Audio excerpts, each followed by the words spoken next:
Good evening, Kronks. My hands are nowhere near the microphone. I got nothing in them tonight. There's not going to be any tapping on the desk. Welcome back to Canton Chronicle Live, where we bring you the updates as we get them. Well, we bring it to you every Sunday. We ask the questions that Canton wishes nobody would ask. And we deliver it in our own way, our Kronk way. So before we get into tonight's show, we have a little housekeeping to do. And I have two very special shout outs. First, I want to thank a very special Kronk who privately donated a full month of StreamYard so we can keep doing this show, keep bringing the people of Canton and the Kronks everywhere the updates as they happen. And we're going to keep doing it with the receipts, the sarcasm, and we just want to bring it in the way we like to. And it means a lot. So this, obviously, the show's not funded by some giant machine.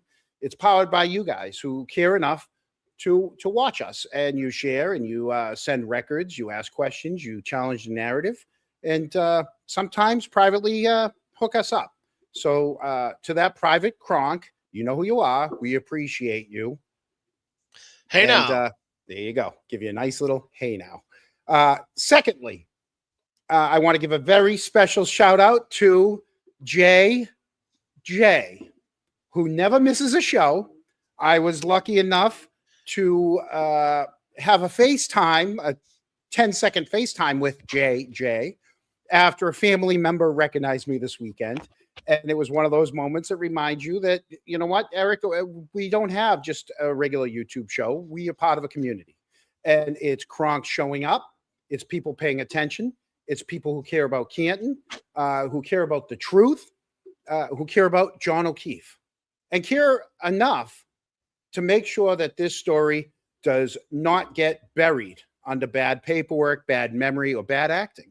So thank you, Jay. You know who you are, and the StreamYard Kronk. Now, with that said, everybody, I'm John Camo. And I'm Eric DiGirolamo, and this is the Canton Chronicle. You didn't want to be late this time, did you, Eric? Yeah. John, it's about time we just get, enough with the bullshit. Let's just get on with the show. You stepped right on top of me this time. Normally it's that awkward pause. Tonight, yeah. All right, well, let's get into it. Let's get into it real quickly because, folks, we have some guests tonight. We're going to get to that. We have about 5 to 10 minutes that we want to get into. Let's start it with Friday. So Friday was Juneteenth.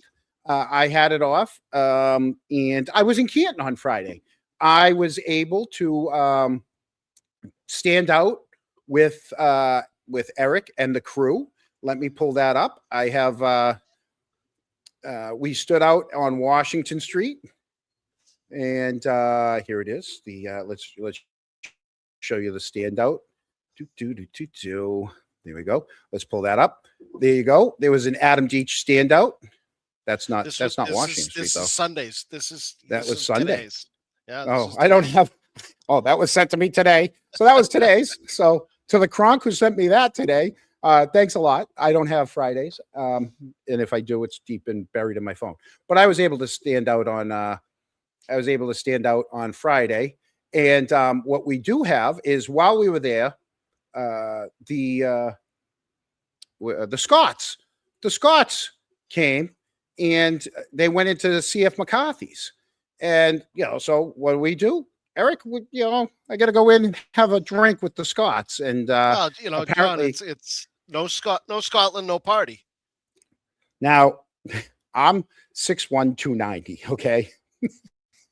This guy that's on my right, everybody's left, this guy wasn't just heavy. He was thick. I put my arm around him, and I was like, I swear to God, I thought it was Game of Thrones. I was like, holy crap. A gentle giant he was, too. This guy was huge. Yeah, he was having fish and chips. He was having a good time. They unfortunately they lost, but they still have a chance. If they beat Brazil, they're still in it. So the Scots were in town. And then we went live. We wished everybody a happy Juneteenth up from the Canton Town Club, and the flags were all flying. And then we had lunch, and so we went to Conrad's for lunch, and we had a very interesting conversation with somebody that does not think the same as us, has different views on the case. They were a very connected person with Norfolk County, let's say, Norfolk County District Attorney's Office, let's say. You know, we don't want to give away who it was, but let's just say that it sounds like their party line is they're going to pin it on Proctor, because what they wanted us to buy was Proctor never told Yuri that there was any conflict of interest or that he knew any of these people, and that it wasn't for 6 months into the investigation did they find out that Proctor knew a lot of the people from Canton. And then by then it was too late. That's the story that they want us to buy. 6 months in, and it didn't stop them from letting him be the in the investigation altogether. Correct. So so then we go to then I went out to dinner. Mullins and I went to dinner. We went over to Norwood. We're at the Boston Tavern, and we're sitting in a booth. We weren't at the bar. I saw Santa there. But anyways, we're sitting in a booth waiting for my stepdaughter. It was her birthday. When someone approached us, and very nice person approached us. Just, you know, he knows me. He doesn't know Mullins. And we were just talking when his wife came and grabbed him by the arm and said, "Let's go. This guy's nothing but trouble." And he's like, no, he's not. He's a good guy. No, he is a troublemaker. And off they went, only for her to turn around and come back. She left him standing halfway around the bar. And the first words out of her mouth is, "Stay out of Canton." Literally, that's literally word for word how it went. Stay out of Canton. You're not welcome in Canton, John? Apparently not. And I'm like, well, that's kind of hard because I'm in Canton every day. And she didn't like that answer. And she said she did it. I go, I don't believe she did it. He goes, she did it. We got a phone call at 10 a.m. in the morning. She did it. You know, you are causing trouble in this town. You are hurting this town. And we go back and forth. And then all of a sudden she goes, even if she did, and she got into my outfits, she goes, "You wear those duck costumes." I swear to God, the duck costumes are triggering these people. But she goes, even if she didn't do it, what you're doing is hurting this town. And I said, ho. So are you trying to say that even if she didn't do it, you would rather everything just be swept under the rug and bring everything back the way it is? Like, just nothing to see here. You're fine with them not looking for the person responsible? And she said, "What you're doing isn't happening." And I'm like, "Oh, all right. Well," so we went back and forth a little while longer. And then I did put my hand out. We shook hands, and I said, "You know what? Thank you." I go, Mullins didn't like the way she approached the beginning of it, but it ended well. Mullins just said, "Well, you didn't have to start off with, you know, he's a troublemaker. You could have just come over and said, you know," she goes, "I'm not a part of this, but, you know, you could have just started it off a little better." But we ended up shaking hands, and I said, "Listen, you know, you have your views, I have mine. And I guess we're going to have to agree to disagree. But thank you for at least coming over here and having that discussion, because a lot of people won't have that discussion." And so that's where we left it. Yeah. But she dragged her husband out by the ear before she came back. Yeah, pretty much. So so that was our Wednesday night, and Friday night, sorry.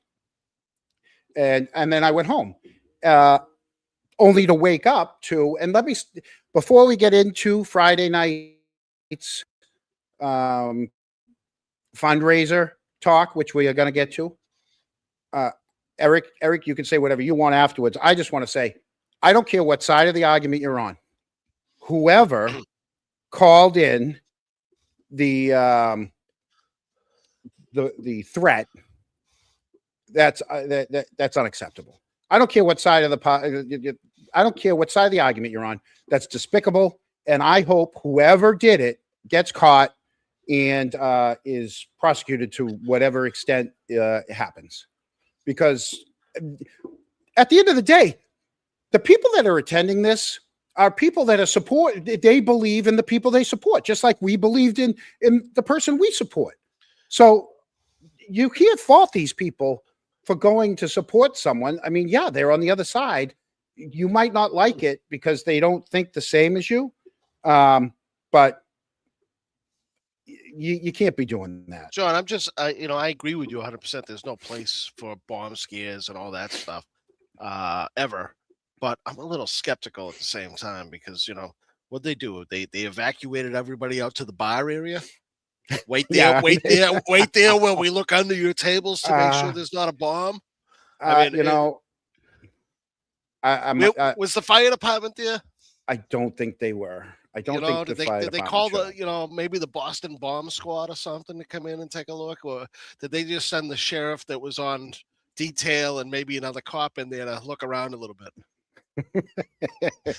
While everybody gets questions, that's all I want to know. Who left the Jaeger bomb underneath the table? That's the only bomb they found. Okay. They didn't find any bombs, but they found a couple of condoms, maybe. Couple of nips under the table. They smuggled in their own nips. But you're right, John. There's no place for bomb threats or any. No, it's what the hell. Yeah, it's unacceptable. So I woke up to that. Now we have two special guests for you in just a few moments. One is still the most. I'm telling, and I said it. I said this person is the most high maintenance guest I've ever had on. Wouldn't come on until I got the Popeyes in the green room. It was and had to be. It had to be the family pack. Yeah, I had to give him the family pack. He had to have the sides. It cost me a fortune. The other guest already was here at 7:00 on the dot. So prompt. I know. But the other one, the prima donna, will be in a couple minutes. But before we get to that.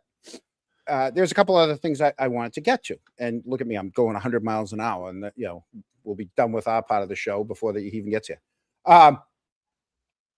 So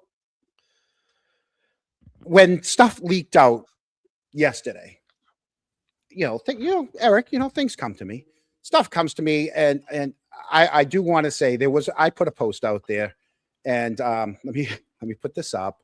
I put a post out there. I would think by now some people know when I'm joking and when I'm not joking. So this was one of the pictures that came out, and is me and Kevin Lanahan, and my post was basically thanking them for allowing me to come and tell my side of the story. And argue with Kevin, yada yada yada. Okay, John, you make that picture. You make that chair look like a milk crate.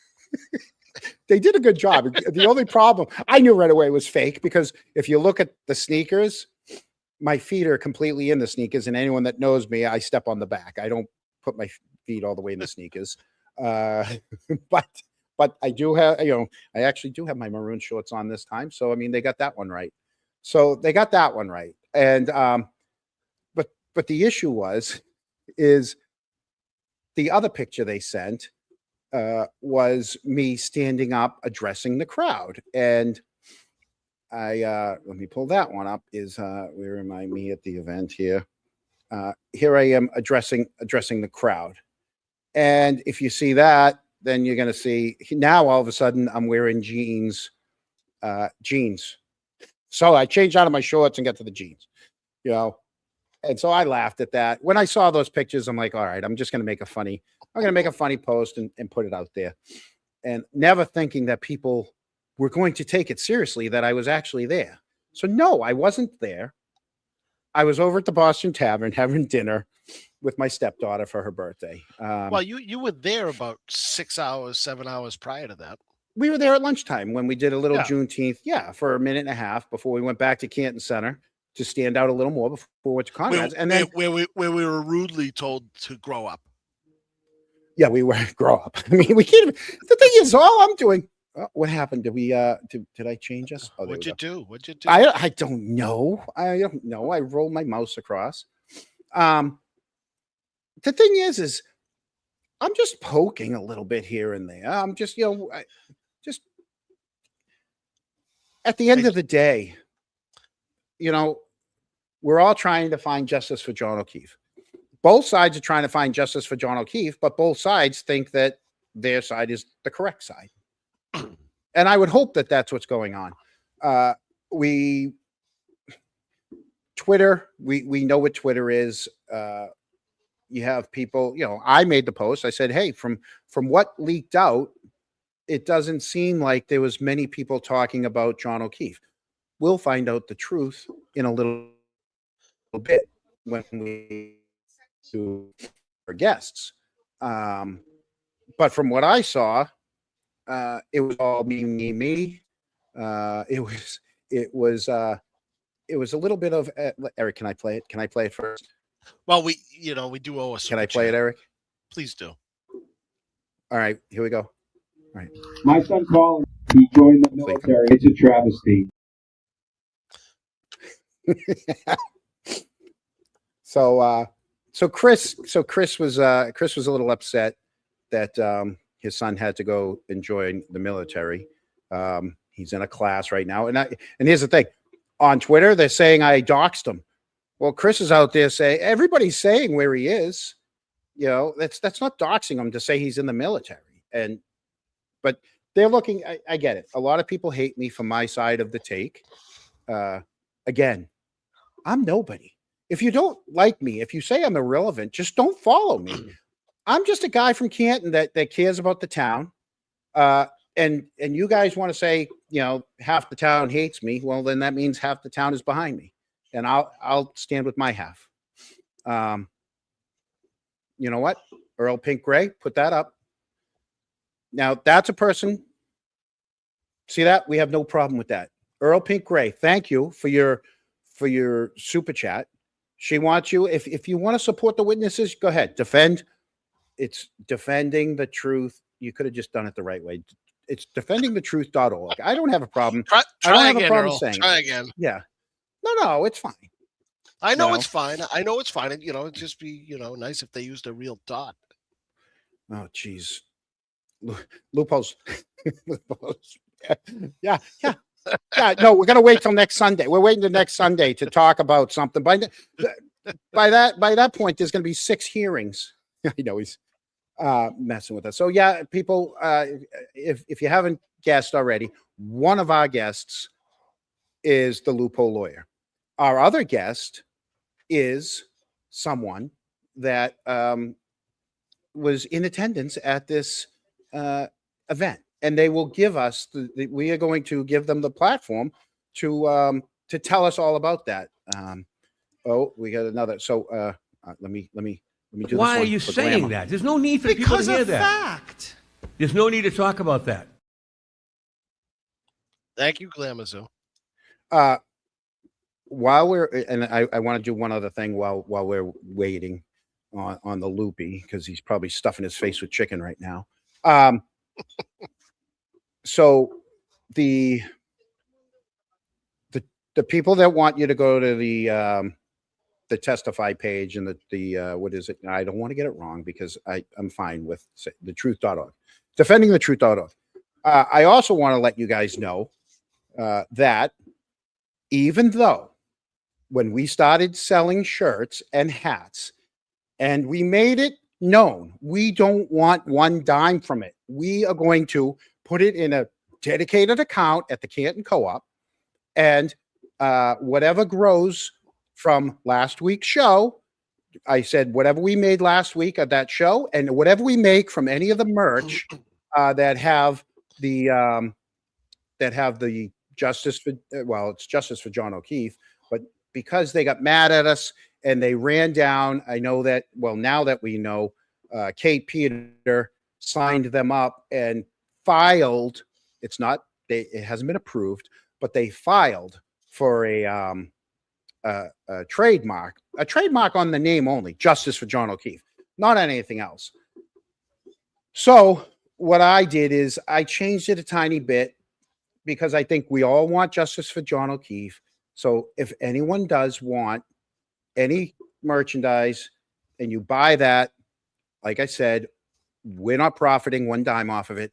Go to Canton Chronicle, Printify Me, go to that store. We changed up the logo a little bit. We changed the slogan. It still looks almost the same because we all want John, justice for John. And what we will do is, depending on how much comes up, maybe 1 year, 2 years, 3 years, we will then offer it up to a high school senior. We will come up with a couple questions for them to ask, like any other scholarship, and we will give back to the community in that way. We don't want any of it. So that's what we're going to do with our version of the merch. Is that all right there, Earl or whoever? So thank you, James. Anyways, before we get into, I think he's wiped his mouth now. He wiped all the chicken off of his face from Popeye. Washed his hands. Down with probably a Dr. Pibb or a Dr. Pepper. I know he's probably a Dr. Pibb guy. As long as he didn't make a mess in the green room. Right. He doesn't even drink Mountain Dew. He drinks those knockoffs. I know it. He looks cheap as hell. We're gonna bring them on because we have other things we're gonna talk about tonight too. Because we have because they were so willing to jump on with us, we're pushing off some of our Helena stuff that to later in the show, some of our Chris Albert stuff to later in the show. And let's just get right into what happened at the fundraiser last night. So let's bring up to the stage the loophole lawyer. Eric, let me change the if we can get it right. There we go. Hello, Eric, this guy's got to get racist with me straight away, saying I have to be eating chicken a day after Juneteenth. You have a mixed parent. You have a mixed mother and father, mixed race. Very, very slightly mixed, but yes, technically true. What do you mean? What's slightly mixed? You're either mixed or you're not mixed. Well, I'm definitely mixed. Is that like slightly pregnant? You can't be slightly pregnant. Speaking of slightly pregnant, the person that we're going to have on, her and I have a long history together, sometimes good, sometimes bad, but always reliable, more reliable than anybody I know. And I didn't even know that she was going to this event. I was sending messages to her saying, I wish she would go, meaning in my mind, but I wasn't talking to her. But the fact that she was able to infiltrate all of this and get us all this information as we're going to hear is amazing. She didn't just go and sit as a wallflower like I would do. I'm very quiet in public, believe it or not. Yep. So she's not. She's the exact opposite. We go to a strip club, Eric, and she's the one giving all the dollars. I'm the one telling the girls to move out of the way so we can watch UFC. You know, I hate when these girls get in the way of the television, Eric, when we're at the quote unquote strip club. John, it was called Hoops.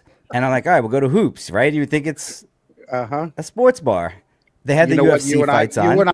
You and I are so similar because of my ADD. When these places have TVs everywhere, I end up like watching the TVs more than I watch the girls go by because it's like the TVs, they're flashing nonstop. Oh my God, I almost got thrown out of one. I got almost thrown out of tens because that's up in Salisbury Beach. I was in my early 20s. I had put some money down, but I wasn't looking, and she got mad at me. And she's like, "Hey, why don't you show me some respect and look at you?" I go, "Look at you. You're lucky I paid you. I'll have you thrown out of here." I go, "Like to see you try." And no sooner did I say that, the biggest hand in the world went onto my shoulder, and this giant guy, he's like, "Find another seat." And I'm like, "Oh my God!" I thought he was just going to take me with one hand and bring me out of there. Eric, his chains was rolling down on the stage when he threw it up there. So No, all right, let's bring on. His role, yeah. Yeah. So to give you some background on my good friend, there she is, Dee Dee. She's also known as FKA Mammy to the Howard Stern world. She is no amateur, as you will see and hear. No matter what these girls think that they're going to go after her, her and I were laughing today because, John, you had sent me a text saying that they're all trying to out who the mole was. And by the way, she's not a mole. She's just someone who attended, who had a great time, and she'll tell you that. But to give you an introduction, Dee Dee and I have gone back, way back, a huge Howard Stern fan. I think that's how she first heard of, at least her and I connected from that. And then as we progressed on YouTube, Dee Dee was there. Dee Dee was one of my first callers ever when I had a call-in show. And since then, we've had our ups and downs, but mainly ups for the most part. Okay. All right, so let's get into this, John. Hello, Dee Dee. Well, let's Hi, say hi to her first. gentlemen. Hi. Happy Father's Day, everybody, and everybody in thank you. chat. Thank you. So you drove a great distance, huh? I mean, it's mind-boggling. I mean, it's blowing my mind that you would drive so far. Sorry. No, it wasn't even a big deal. It was something that I just wanted to do. I've been following it from both sides. I tried to see the human aspect in everything.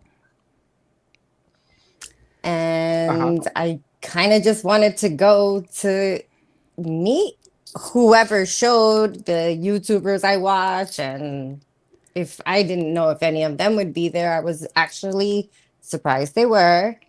And it's all about the truth and transparency. And so I thought that it wasn't going to be a great big deal if I got audio. I was respectful to certain parts, like prayers. And for the most part, they were respectful to you. Oh, absolutely. Right. So first of all, I had a wonderful time. Well, let's not jump ahead, Eric, because if you have a vagina, you're going to get treated differently, as we're going to hear. And this is the one thing I've noticed, that guys treat females differently than they do, let's say, Eric, if you and I just rolled in there and they didn't know who we were. So, Dee Dee, take us back to when you actually made the purchase. All right. So I made the purchase probably like a month ago. I have been watching Loophole Lawyer shows, and seemed like he didn't have the balls to do it. So I figured I'd just go up and see what's the haps. And when I did purchase it, I really didn't think much of it. I put my real name, my information. I have, like I said, I have nothing to hide. I'm kind of just here watching both sides, trying to figure out. We heard that. Did you use Shush your you. your maiden name or your Caribbean black husband's name?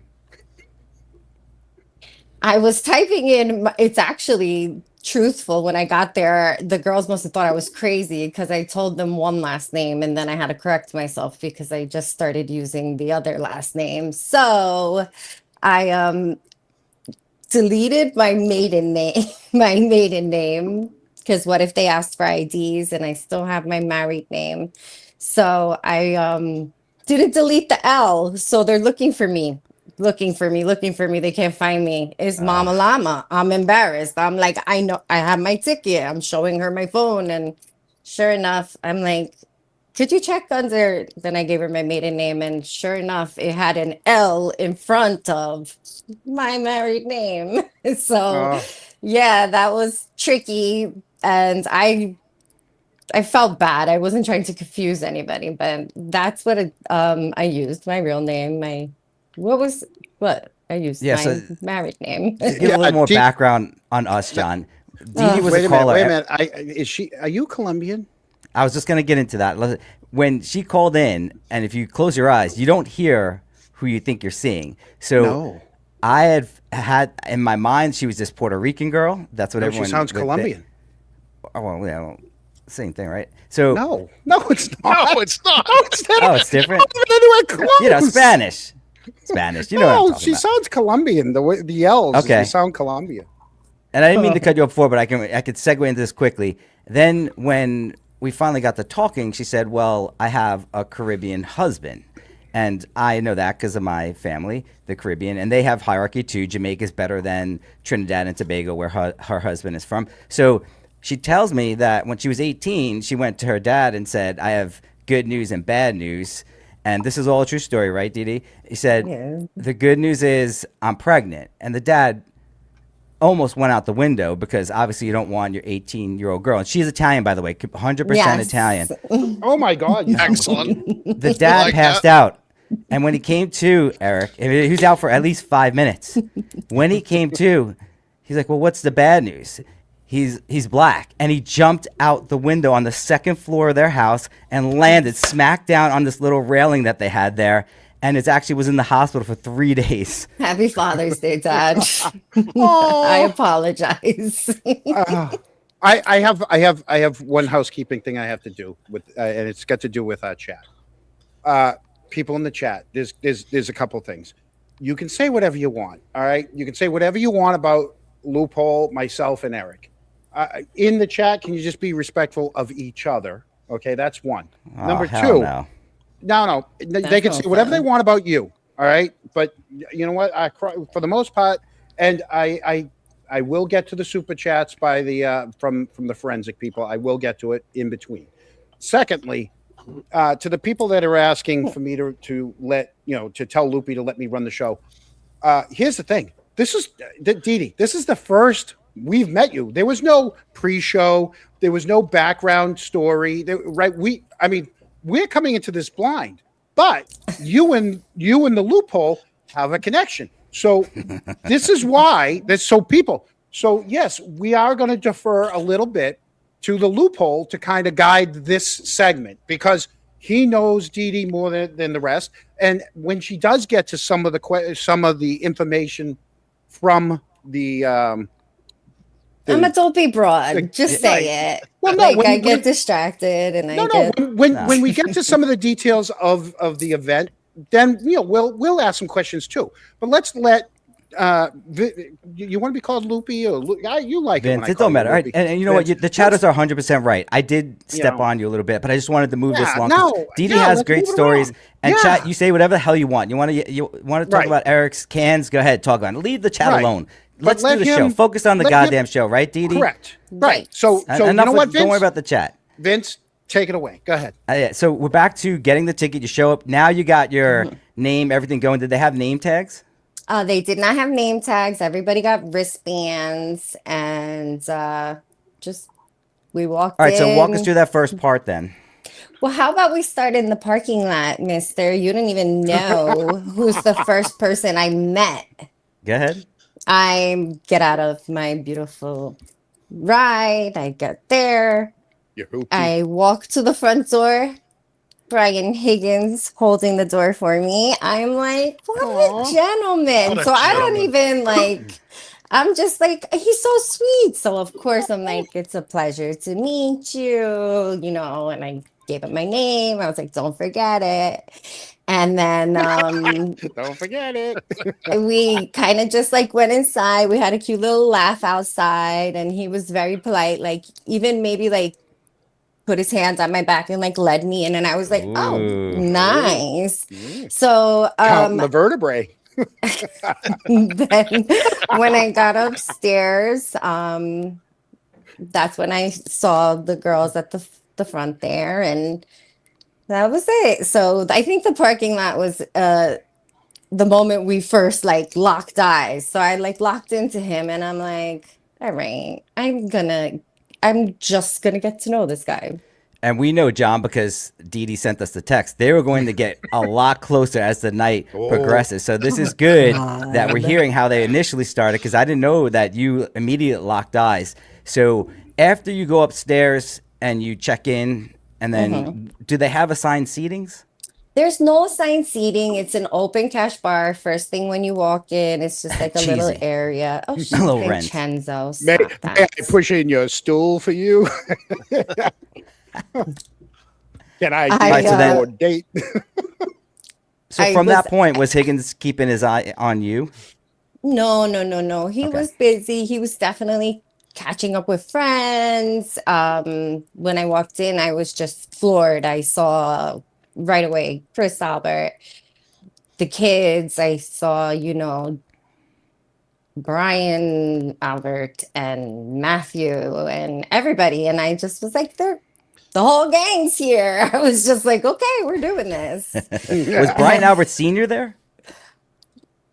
Yes, he was chit-chatting with me and Matthew about Mr. Higgins. Okay, we'll get into that part later. I just want to establish who was there. So basically, everyone that we know, except for Proctor and Yuri Buchanan, was And no Colin, because Colin's in the army now. Colin was not there, obviously. Safe Right. travels to him. all right. So Didi, can you estimate how many people were in Oh, attendance? I would say it definitely sold out. Not a chair left in the room. I don't know how many. it holds is 180. seat- The room Okay, holds so then, 180. yeah, I would say they sold out, definitely.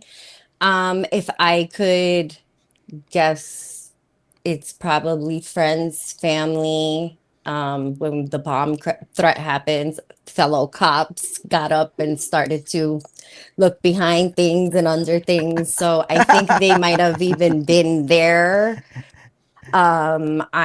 Unless they weren't and they were just concerned citizens trying to help out and speed things along. I don't know. so the cops actually were looking for a bomb? It's funny because I've been through these things at workplaces and stuff, and I've had to evacuate, but they just kind of was like, it's a prank, just relax, sit here. And I'm like, I'm New York, like, no, I'm about to get up and We're go out here. outside, right? Like, you don't need to warn me twice. So I like debated, but I'm like, this guy's an ATF agent. Come on, he'll protect me. I saw the way we looked Aw. at each other. So I was like, we're good. Chicken under the tree. Okay. Stop. All right. So can we get back to before the speeches start? How He's you so selected jealous your of Brian table? now. Well, I selected my table by the first table I saw. I actually sat at the head table. I was like, looks good for me. And I just sat there. Who was at the table? Matthew McCabe. My and, girl? Mama my girl there? Lana. Jen? Jen was there. I didn't get to Aw. meet her until later in the evening, but I did meet her. Should have told her I said hi. Did So the you're rest sitting of- at that. You're sitting at that table with all the major players. Then Well, at one point they were all around the table, but they were working the room. Everybody wasn't just like in one spot. So, like when speakers would change, people would get up and go sit at another table. And everybody I sat with was polite. I know I saw two people, I think, get kicked out together. I don't know if they were together or not, but I saw Oh, two wow. people Asked get to leave? escorted out for recording. So I was oh, I didn't have What did any they look- interest in like recording. I wasn't really even paying attention. I was having a conversation with someone, so I can't tell you, to be honest. all right. So you sit down at some point, and then we saw that guy Kevin, my former best friend, started to talk. Was that how the order went chronologically? Can I get to my raffle tickets first? Vince, sure. why don't we let her run the show? I purchased a hefty number of raffle tickets. There was a beach basket that had a big bottle of Tito's in it. And I was like, this is good for the summer, right? I know it's Tito's, but what were we gonna do?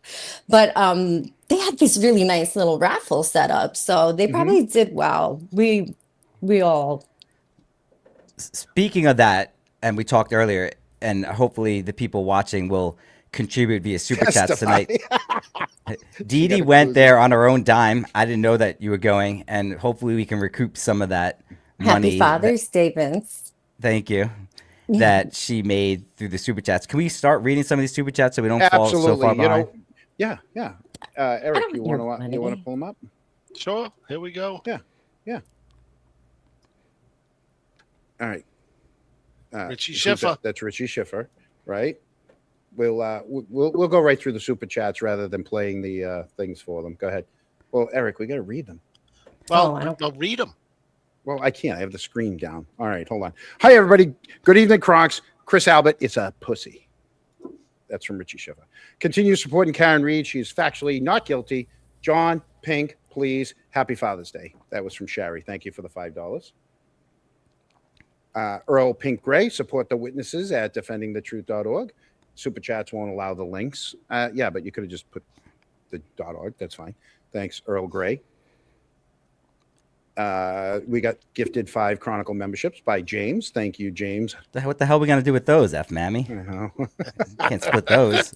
Spy Girl gifted 5 Chronicle memberships. Thank you.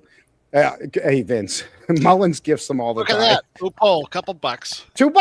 Oh, how generous. Whatever will we do with that money? Wherever will we spend it? Way to give Google $1 and us $1. Okay, thanks a lot. Yeah. Before the show, John was getting so nervous, Eric, and he was getting flippy. I was like, I gotta go buy beer. I can't handle this. So I kept sending him songs. Under Pressure, Pressure by Billy Joel. What else did I send him, F. Mammy? Yeah, you sent some very inappropriate. Oh, DMX, my name. Oh. Yeah, we're not going to talk about it here. All right. I don't. Don't, This is Vincenzo. Yes, I know. It's a very family Not show. everybody's comfortable with you. Yeah. Or black people. I don't have if we and here's the thing, Vince. We never talked about anything beforehand. Normally we don't even keep it. We try to donate back to Canton, but since you said she went to Canton on her own dime, on her own, wasn't put up to it, we will share whatever the Not profit is tonight. Yeah. No, I don't know. No, I have no Necessary. problem. Stop it. Yeah, Not no, necessary. Don't Necessary. listen No, to him. because here's the thing. We've made it known. We don't keep any of any money. I should. I mean, I should be a grifter, but Hey, I John. just don't have it in me. Yeah. John. What? It's her friend.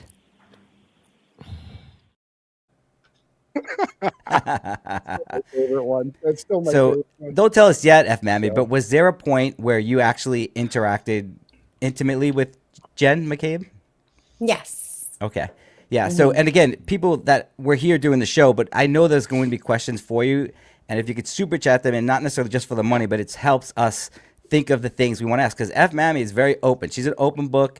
I'll She will answer tell anything. you. Yeah, she'll tell you anything. If you want to hear about Brian Patrick Higgins' genes, which I asked because I wanted to do AI. So I want to clear up a few things from yesterday. All the audio was 100% real and sent to me. The only thing I had to do was put in AI visuals. So I had asked you what Brian Patrick was wearing, and I put him in a black shirt because you told me, in tight jeans, and then you told me no, he was wearing his short sleeve shirt. It was like a black polo shirt. Yeah. So were you impressed with his tattoos? Yes, he looks really nice. Let me tell you, he is fit as a fiddle. I'm like, he must actually go to the gym as much as Vince says he's going to the gym. It's probably because he's trying to get a new fire job since Cambridge said no, thank you. I heard that. Yeah. Well, you're the one who told him. So you guys, you might as well be clear about this rumor. I don't care about these rumors, but go ahead, say whatever you heard him say. No, I overheard that he's applied for a fireman job, and I was like, oh, that explains the body. And I was like, where? And they're like, oh, where he is, I think. So I'm not sure exactly where he is, or a sandwich or something like that. Sandwich. That's down Yes. the Cape. Yeah. Actually, fun fact, John. F. Mammy's first affair was with a fireman in Miami, right? You're not a mistaken. fuck. Okay. I'm sorry. Do we use language here? We do, but we don't. I am if it slips out, sorry. no, it's okay. You know, First affair. Well, Will you just pull like- it Most of the together? kids have gone to bed. yeah, you know, you say it like she's had multiple. Oh, sorry, sorry. Just be honest here. Let's go. All right, so we're back to All right, the back to the gala. When does Kevin actually go in terms of the other people speaking? Heaven. Kevin's the guy that was sitting down. Yellow Cottage Tales. Oh, your friends. Yeah. He was up first, and Mama Llama interviewed him, and he told us how he got crossed over from one side to the other. And I listened to the reason why, and I thought it was unique. I've never I don't quite remember what the story was, but I just recall that I was like, that wouldn't have done it for me. But do you know what the story is? Am I think missing he something? says something with regard to the 12:32 time and the phone stopping, and then the telematics, the reversing at 24 miles an hour. That was like his whole thing. Like he figured out that was the exact time when Karen did it. So you going in there, what is your opinion with regard to Karen Reed being innocent or guilty? Going there. Going in, like I said, consuming both sides. I supported Karen Reed through both trials. Guilty or no guilty? Not guilty. Okay. Don't tell us if it changed. We'll figure that out. So Kevin did his thing with Dalai Lama. Then was there any food service? Okay. The food was so good. I'm not gonna lie. They had these little cups of like crudité or like antipasto. They were like olives and cheese, and like it was beautiful. And it was Italian food, so can't go wrong. So Well, then it I didn't just come from D&E. that's what I heard. I was enjoying the food. It was great. So to clarify though, you did say that it was from D&E, the food. Yeah, that's what I heard. Okay. I mean, he was carrying in pizza boxes too. I think those are for the people that are picky eaters. Was Officer Good's wife Lisa with the nice cans there? I don't know. Lisa with the nice So cans. when I'd like to I got think a mine were the best though. Okay. All right, I got a question. John. When the police did come in, we saw that Chris happened to be on stage at that point. Yes. And he looked so perplexed. How did that all go down? Okay. So someone came up after Kevin. Yeah. And I was in the bathroom when I got out. I missed who he was, his name. So That's John Jackson, I think, or I don't know the guy's name either. But however, I'm sorry. Go ahead. John, what is his name? The John's friend. Yeah, that was yep, from Braintree. So That was his friend from right? Braintree. Yeah. Yeah, yes. he led with a prayer, and he talked about intimate stories he had with John, and I didn't record any of that. I could tell where he was coming from. I don't care what anybody says. Where he was coming from was a genuine place. It was a very it was emotional, and the one thing that turned me off to what he said, and I at that point I was like, I should have recorded that. He said, John, he had a gait, like the way he walked, like a certain gait. And then, when he'd go up to girls and approach them, he'd always lean in to talk to them and lean on the table and stick his butt out. And everybody knew his pose, like how he'd stand when he was talking to women. And I thought that was really cute how he said that. And he goes, and he has a tendency to date crazy women, and the room erupted. And that's a I good was one. floored because she's been twice enough. Okay. Oh, stop it though. You're among comedians all the time. That's a great joke. Obviously, if it hit, it hit. Oh, it wasn't a joke. It was said so it very, wasn't sent he out as was a saying joke. he's known Okay. to date crazy girls and da da da da da, and then the room went wild. He didn't even realize what he said. Got you. Right. So everyone in that crowd hates Karen for their own personal Exactly. reasons, and they're Of course projecting they that do. hate. Yeah, Yeah. I get it. Yeah. That's Yeah, but- the point I'm making. But that's the type of guy F. Mammy would want to date, though. That tall, beefy looking. He's a good guy. He's not black, but he's at least good. Were there any black people there? Yes, there was one gentleman who was Tristan's high school. Was he a good server? football player? Stop. Vincenzo. Vince, it's only been 2 days. All right. So what was he there for? He's Tristan's high school coach in a sport, and was adamant that if Tristan said it didn't happen, it didn't happen. Tristan Okay. wasn't there. Tristan knew nothing. He brought nothing to the trial. Was Tristan How would at Tristan the know? event? I didn't meet any Tristans. Oh, Did you see like a Maybe. big Tristan wasn't- meathead? Tristan I don't. wasn't there. Like I said, there No. was a bunch of people there, so I didn't meet everybody. I Can don't you- think his black coach would go, John, if Tristan wasn't there. Well, it's a Canton thing. Well, where's Tristan from? Oh, Was Tristan from Canton? Eric? Tristan from Canton? I don't know the answer to that, John. Yeah. Can we get into the? There was a joke, and it was about the Ford Edge. Can we get into that? Yeah. yeah. So I it- don't even go ahead. I don't I even remember think it who was the speaking when that guy happened. Jackson as acting as the MC, right? Was he coming up in between people that were talking, or were they going in some order? Kate was, I believe, Kate Who- is a organizer.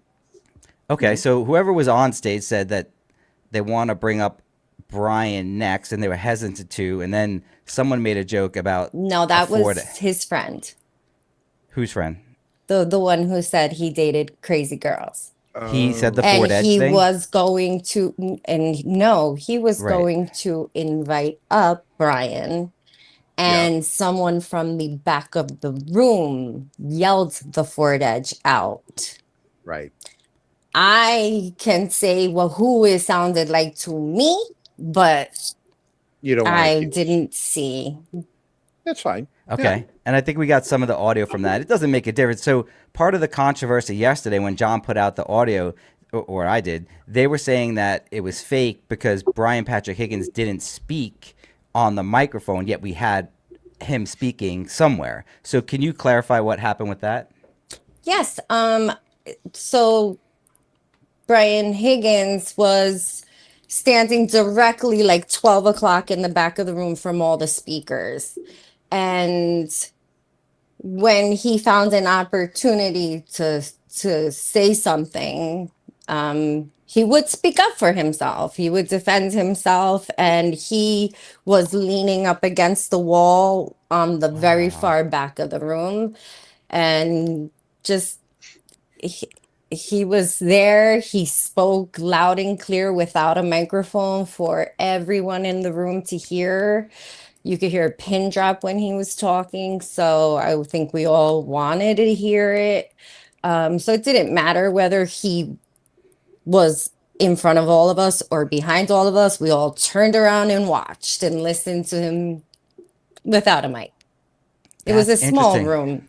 So throughout the entire time people were speaking, he was directly in front of them, but was back against the wall and making comments loudly about what was going on. That's so fascinating because that makes sense as to why he was saying what he's saying, because he said something very telling, and I want Yes. Samantha to analyze what he actually said, the actual word. Basically, he said that it was Karen's fault because she contacted him first. Now, he said that Oh, yeah. loud. Yeah. So he's Third saying that party. leaning up against the wall while someone else is actually speaking up front? Yes. That's fascinating. And would the speaker stop speaking and He- let...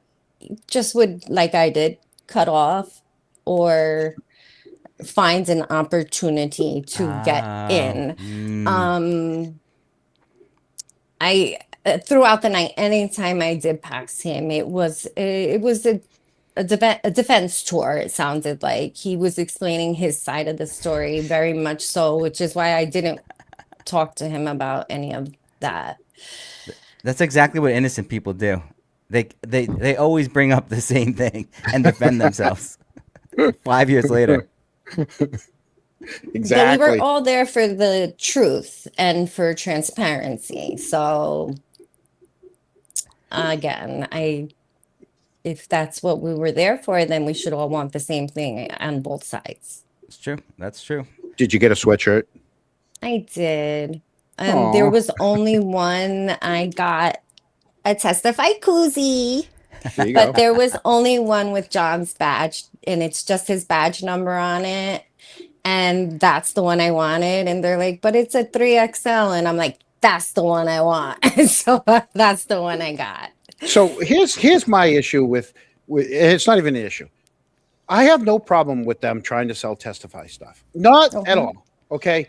My issue is with Kate Peter, who wants to control the justice for John O'Keefe, which is really for Peggy O'Keefe.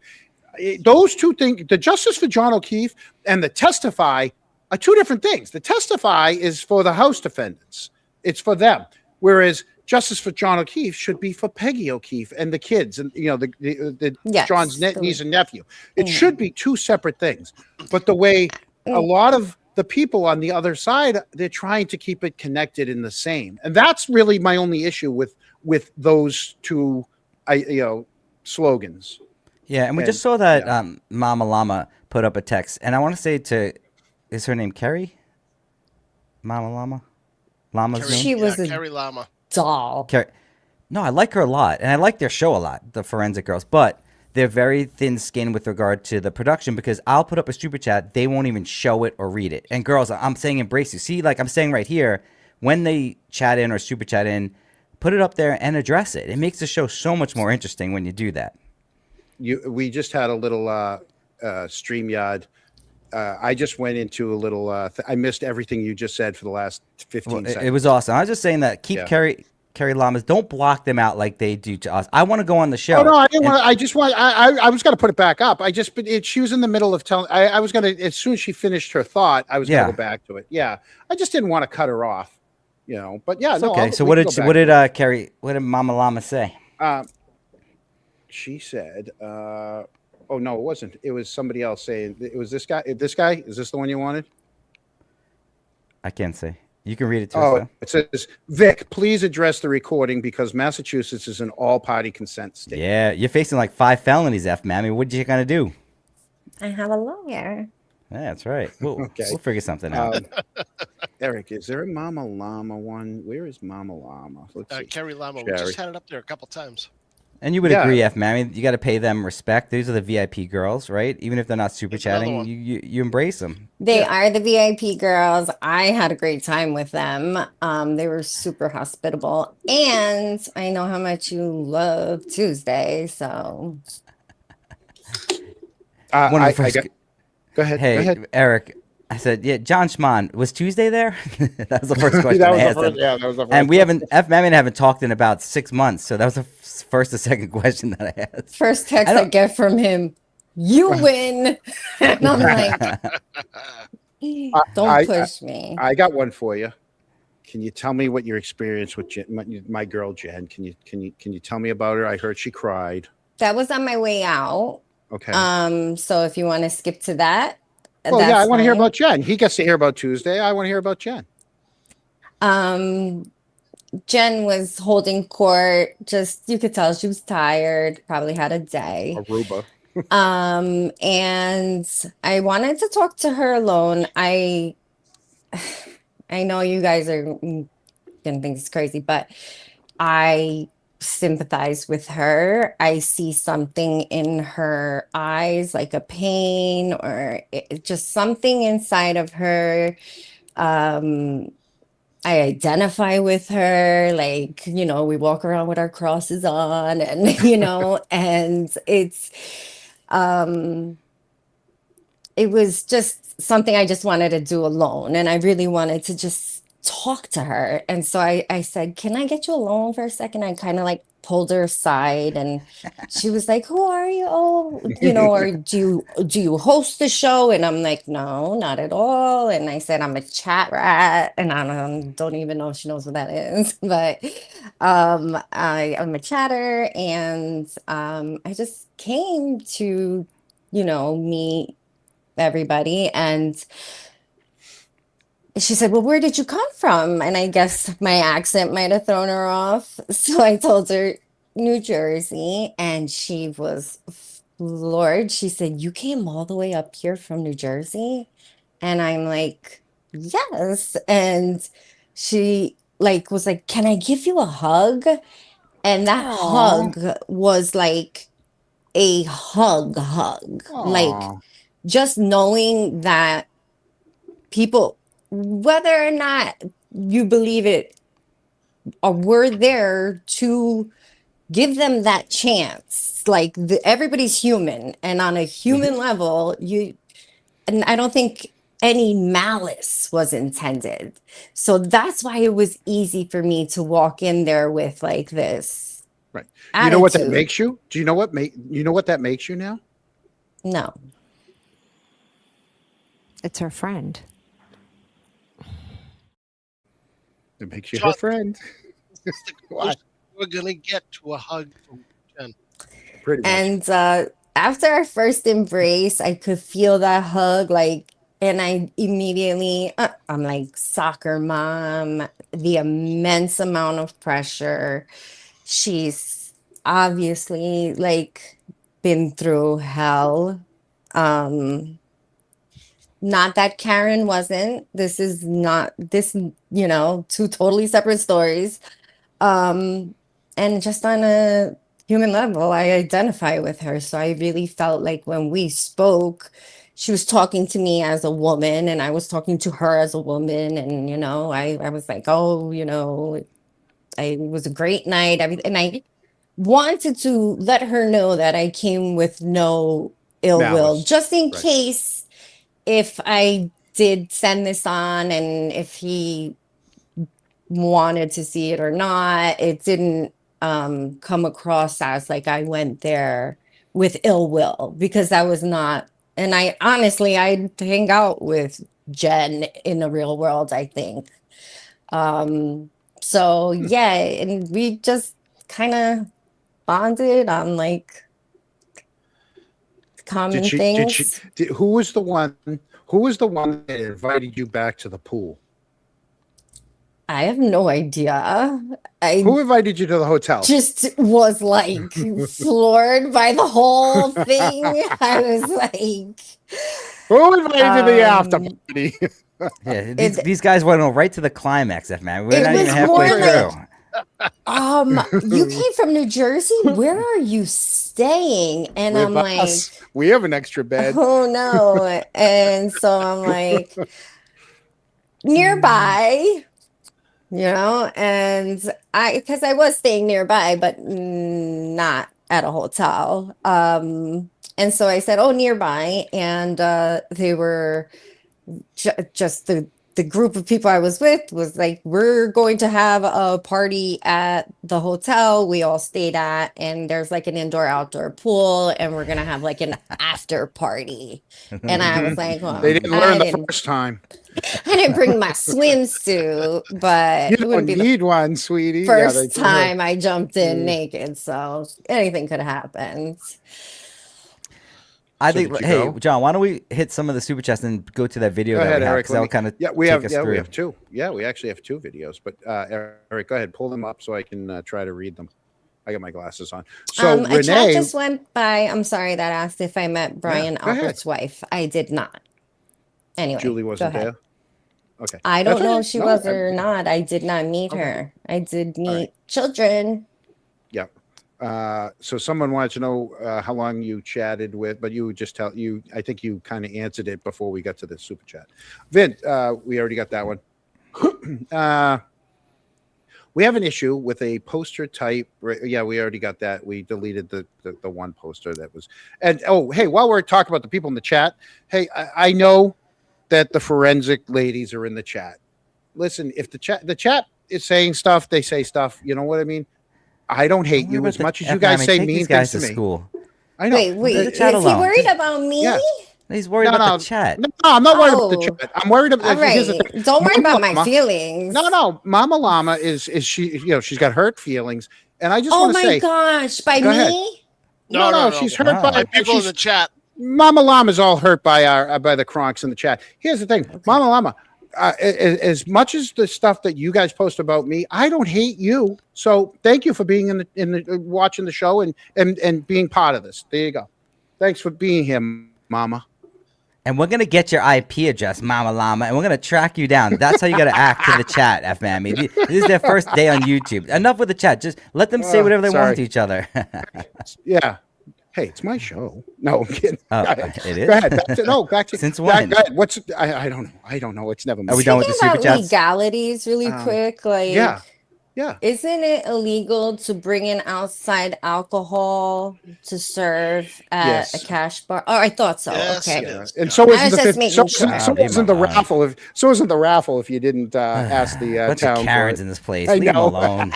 Jesus Christ. This is what happens, F-Man, when it's all white people. Everyone's worrying about the liquor authority. God forbid they make $6.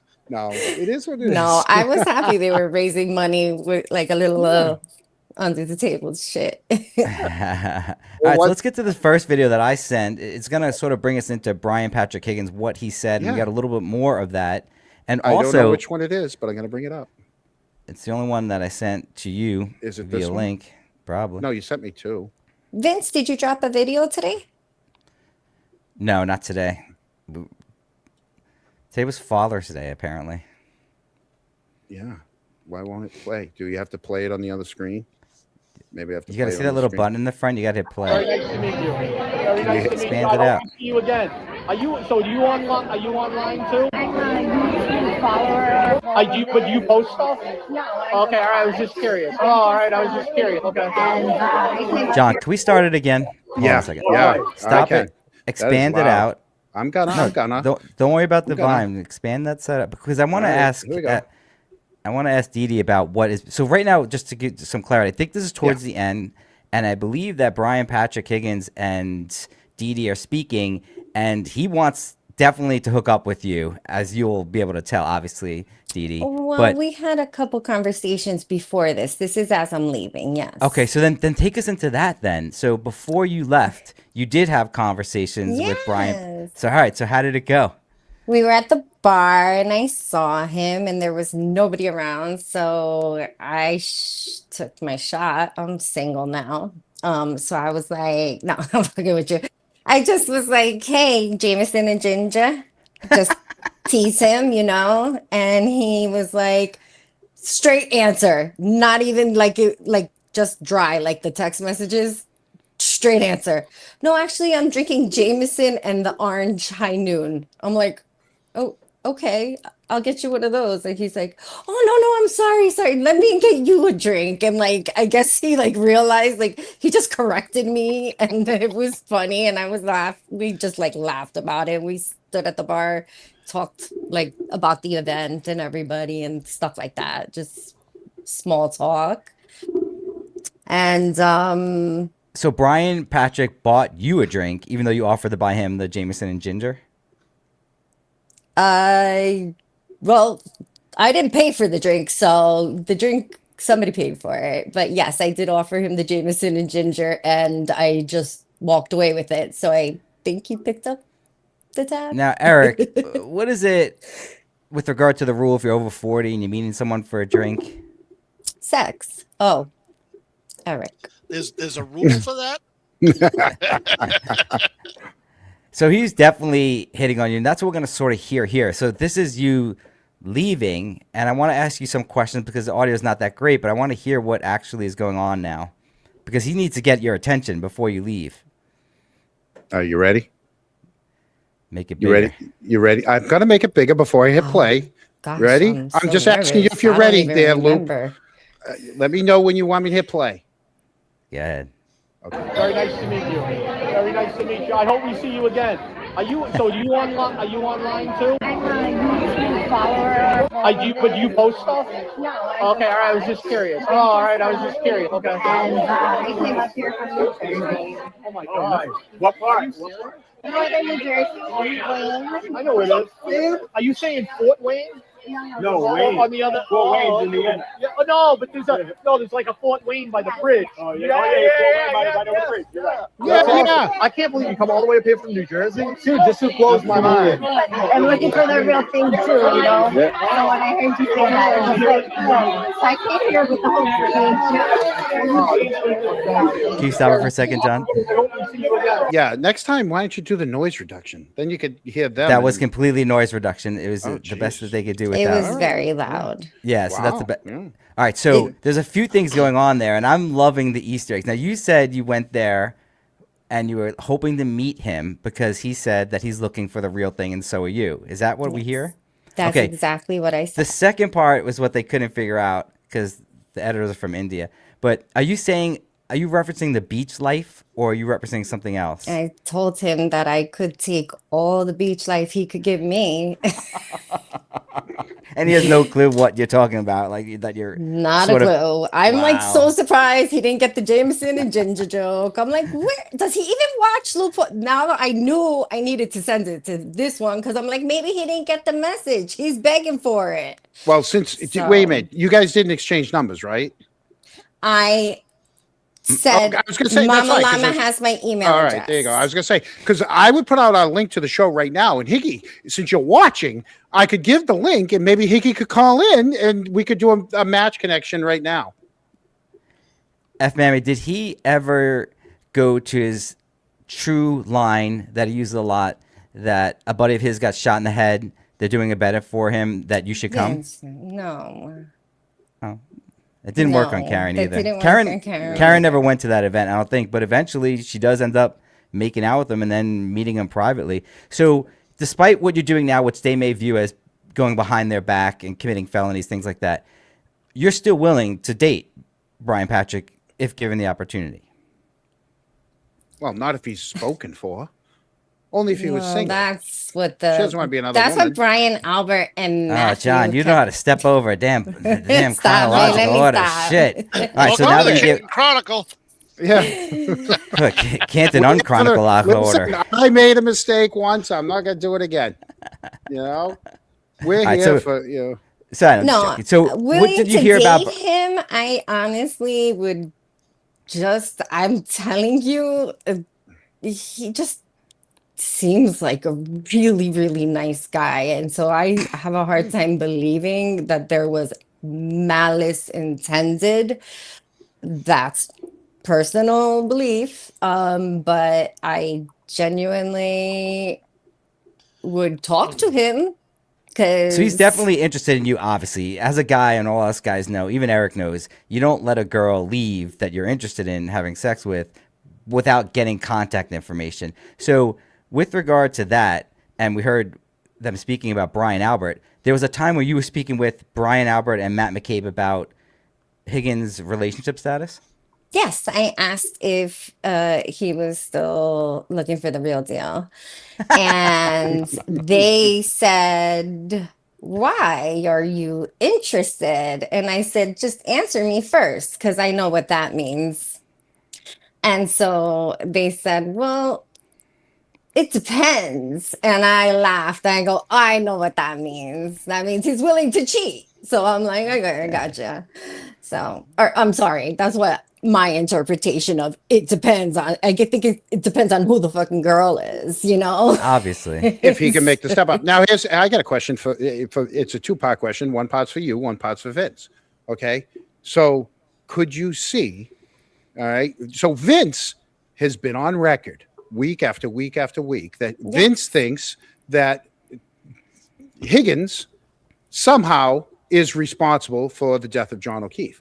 Could you have, could you see some sort of altercation in which something happens, John hits his head, you know, there's a fight, John hit between a lover's quarrel between you know, because this is what it comes down to. Could it be that it was a you know, My something to common do with- sense tells me exactly what Vince has said, like from following the trials. So yeah, that's genuinely what I do believe happened. The coup, like it was an it was a fight, an a accident, lover's, a horrific quarrel, one. a lover's quarrel gone wrong. All it takes is one punch, guy falls back, hits his head, everyone panics. That's it. That's it. And everyone is all it probably just takes. Brian Patrick, and he has to get Brian Albert out of that house to help him. I still have no evidence that this took place in the house. That's what I have. But you're right. There are no other options. It's either it was a quick hit to the head and he falls back and dies, or Karen hit him with her car and nobody saw it, nobody heard it for 2 hours. Right? So like the possibility of that happening is impossible, especially given John's injuries. So the only other option is somebody in that house killed him, not necessarily intentionally, Brian Patrick Higgins. You could have been defending yourself. You may have a defense, but you were involved in, John, I love the way you said it. And with regard to how the murder occurred. It doesn't have to be necessarily a criminal murder. There are defenses to murder, especially if you're defending yourself. Yeah. A lover's quarrel. Yeah. Well, what else is there? There's only 10. Oh, so just on a side note, we know that Julie Nagel was there as well, right, F. Mammy? Oh, was she hitting on you Yes. too? And was you've there. partaken in females before. I know that. Was there any interest at all? None at all. She didn't like you. She didn't seem interested in me whatsoever. She's trying to just like. She likes the American Italians, like Lindsay Gattani. I just left. Dee, I have no idea like the names of anyone. I don't know who the panties girl is, the crusty girl. Like, I have no idea who that is, and I'm proud of not knowing that. That was lost on me too. Her name, yeah. Well, she's no longer on Twitter, at least for today. So that's good. All right, so back to the video. It's going to jump a little bit, but as you're leaving, Higgy Bear gets your attention. Clearly, he's interested in you. There's no doubt. And guys, you know you've done this, right, John? Sorry, I didn't. And Eric, you know that you're trying anything to get the girl's number before she leaves. And actually, I think I did this with Dee when I first met her. You know, it's like because we met sort of in a similar situation, not over a murder, but just at an event. So yeah, so I don't think he was allowing you to get out of there without some form of connection. That's not what happened. I said goodbye. I made my way to him. So I approached him to say goodbye, and I did not. He didn't ask me directly for any information of mine other than asking if I was like online, kind of like maybe just around the bush ways of finding out. And speaking of bush, John. Yes. Are you talking about my badge? People that do you have people that do your lawn for you, or do you mow your own lawn? No, I mow my own lawn. It's almost an acre. Well, no, it's a riding mower. But I grew up. I know. We never had a riding mower. It was a push mower, and we basically grew up on a farm. My grandfather had bulls, and it sucked. It was one giant hill, so it was easy down and sucked pushing up. But and that's why my legs are like they are, because I had a push mower my whole. Oh yeah, they're thick. I'm thick. I'm a thick boy. Hey, you know what? I want to say something that I learned tonight so far with you two is for the past 3 years, there's been only two sides to this story. There's been the Karen Reed side and there's been the Albert side, right? And then we listened to what we just saw tonight. Oh, Eric's got to take off for a minute. He'll be back. But this is the third side, and it's the human side. So a lot of people, they don't understand that. Again, there's a lot of people that had nothing to do with this. They weren't there that night. They are just friends supporting people that they believe in. Just like I believe in Karen's innocence. They believe that the Alberts, McCabe's, and John Patrick Higgins is innocent. So there's a third side. I don't want to say infiltrate, but pretty much you infiltrated. But you like you said, it's the human aspect of this, right? You get to see the human aspect of this. That was my only intentions for going. Like I said, Vince and I had, like he said, we hadn't spoke for a very long time. So I wasn't gonna reach out to him. I just basically left a few breadcrumbs on my Twitter that I was on my way to a party, and I don't know if he doesn't have Twitter, but it must got back to him. Like, is she going or something? Because the first words again that I heard from him in months was, "Okay, you win." So yeah, but you also said you went with no ill intent. You went in. Did you when you went in? Did you go in completely neutral? Like, you didn't go in with Karen is innocent in the back of your head, or Karen is guilty in the back. Karen is innocent. I believe in our judicial system. So if I'm supposed to believe in police officers being respectful, like look up to citizens, I believe in our judicial system, right? So Right. she's innocent. F. Mammy, how funny is it that all these white people were so nervous about the final verdict? Once we found out that there was a black man that wasn't an uppity black man with the bow tie as the jury foreman, we knew that there was no way in hell she would ever walk out of there with a guilty. I don't know He why was anyone also in worried. charge.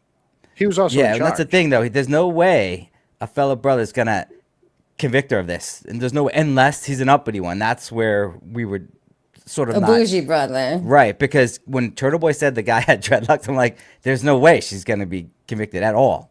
And you have to face it. That first jury is a bunch of idiots, but they had so much more information thrown at them than this second jury did, right? Because they were dealing with Colin Albert and Brian Albert and Brian Higgins and Proctor, and they focused really great on the second trial, and they got a great jury on the second trial. Who would have Vince, you thought want to that? take that? Vince, you want to take that one?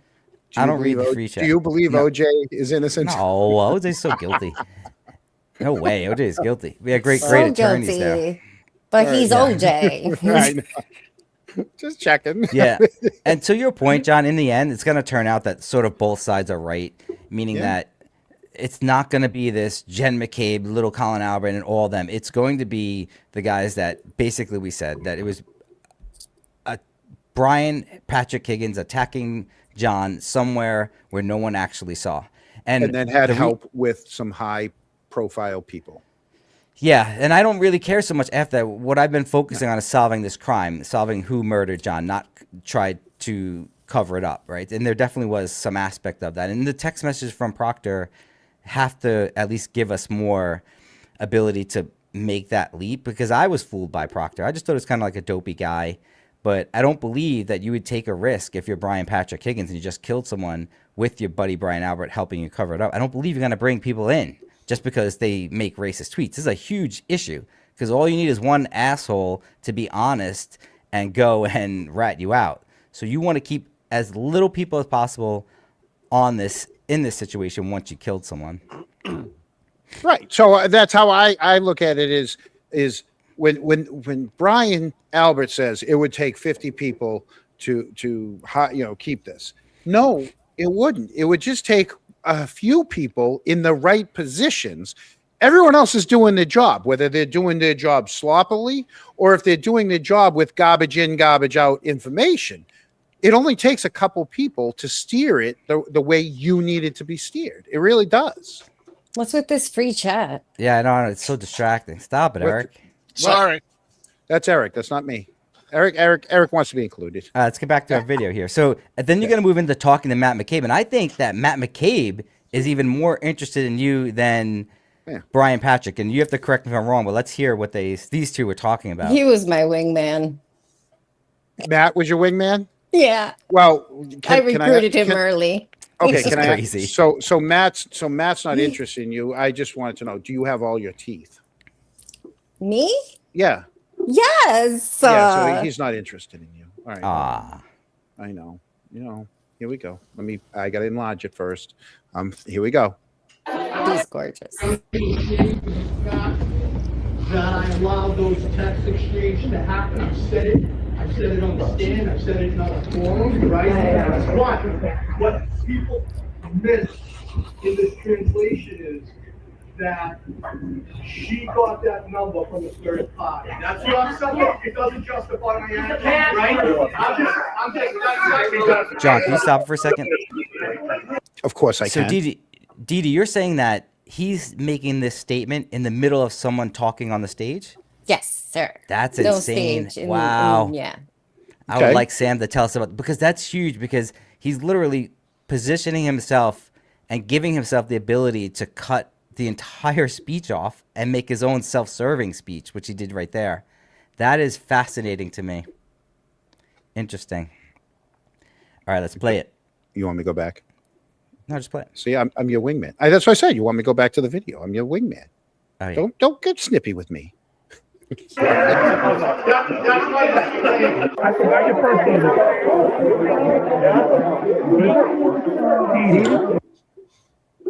All right. Can we stop for that? Is that Matt McCabe that was sitting next to you? Yes. All right, so that's interesting. So he had a testify hat, as we saw there, And I can't believe you got at their table too. That's great. All Wow. right, so when we look back at the video, if you on the, I didn't know who that was, Dee Dee, but so that is Matt McCabe sitting to the right of you when you're filming Kevin there. Yeah, I figured Kevin's public. He didn't care. Kevin's cool. Yeah, he dumped me. Yeah. Plus, Alright, he's your thank you. friend. He's your friend.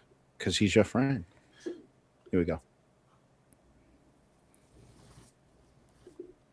So they used the Eventbrite when you bought your ticket, Yeah, those. and the Eventbrite sent Kate a thing that was just appalling. Are you Like serious? The threats, there's going to be violence, there's going to be this, and they're like, and I'm like, this is just absurd.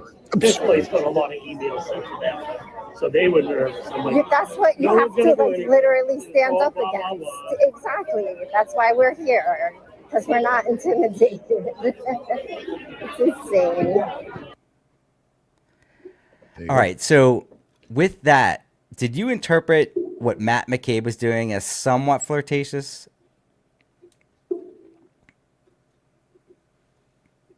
Not at all. I didn't know you were speaking to me. I thought you were asking the guys because I didn't.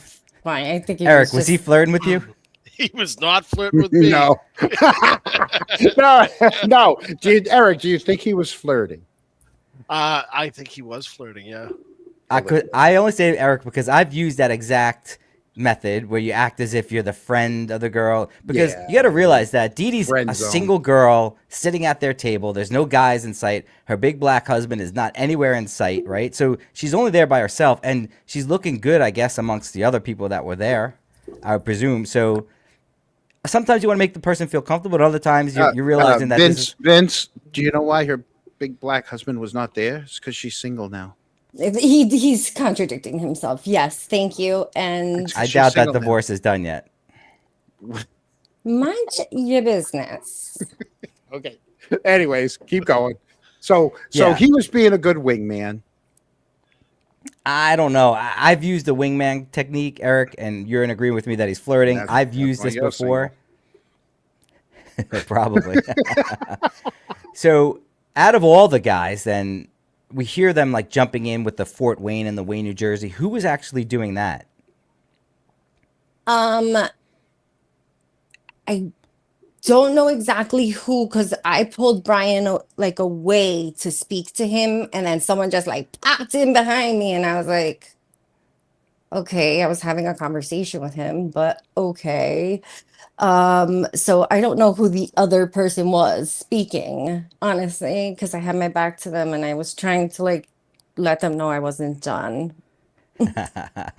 Would you have hooked up with Brian Patrick given the search situation? No. Why? Because she went there for information. No. No, I but like that's to the get truth. to know people. Yeah.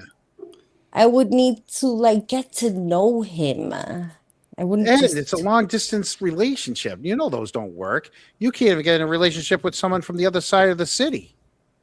What if he sent you flowers? Maybe. Vince, are you serious? What about it? What if he sent you like a chocolate basket? No. Just want to No, know where you she's draw done the with line. chocolate. She's You going just want white to know where she chocolate from draws the now on. line. Where does she draw the line? Gee, I swear he's on a one today. Okay, so how did it end? How did it end? Bring us to the end. So wait, is there more video? Because I'm sure No, it could that wrap was- that up. There's a bunch more. That's what we have for today. Okay. You've been great for all the intel that you're giving us. And by the way, it's not intel that's negative towards the House defendant. In fact, what I'm getting from you is that they're real people. They're and human. they have humans. They have real feelings. And you have to remember, there's a great chance that Jen McCabe did not know at all that John was killed by anybody until 6 a.m. There's a very logical chance. I catch a lot of heat for that, but that's what the evidence points to right now. I know how coercive control works, and I know that we're not like discussing that right now, but you don't need your friends or family or their friends to explicitly tell you anything when something serious like this happens. play your position. You know what your role is. You're a wife, put on your little apron, cook the dinner, and don't ask questions. Like, That's Know your true. role. I feel like a lot of these people are playing their positions and they Absolutely. have a lot to lose. I'm going through a divorce. It's not even, it's amicable. And there's a lot to lose. So people immediately are frightened of what will this cost me if I don't follow the script. Mhm.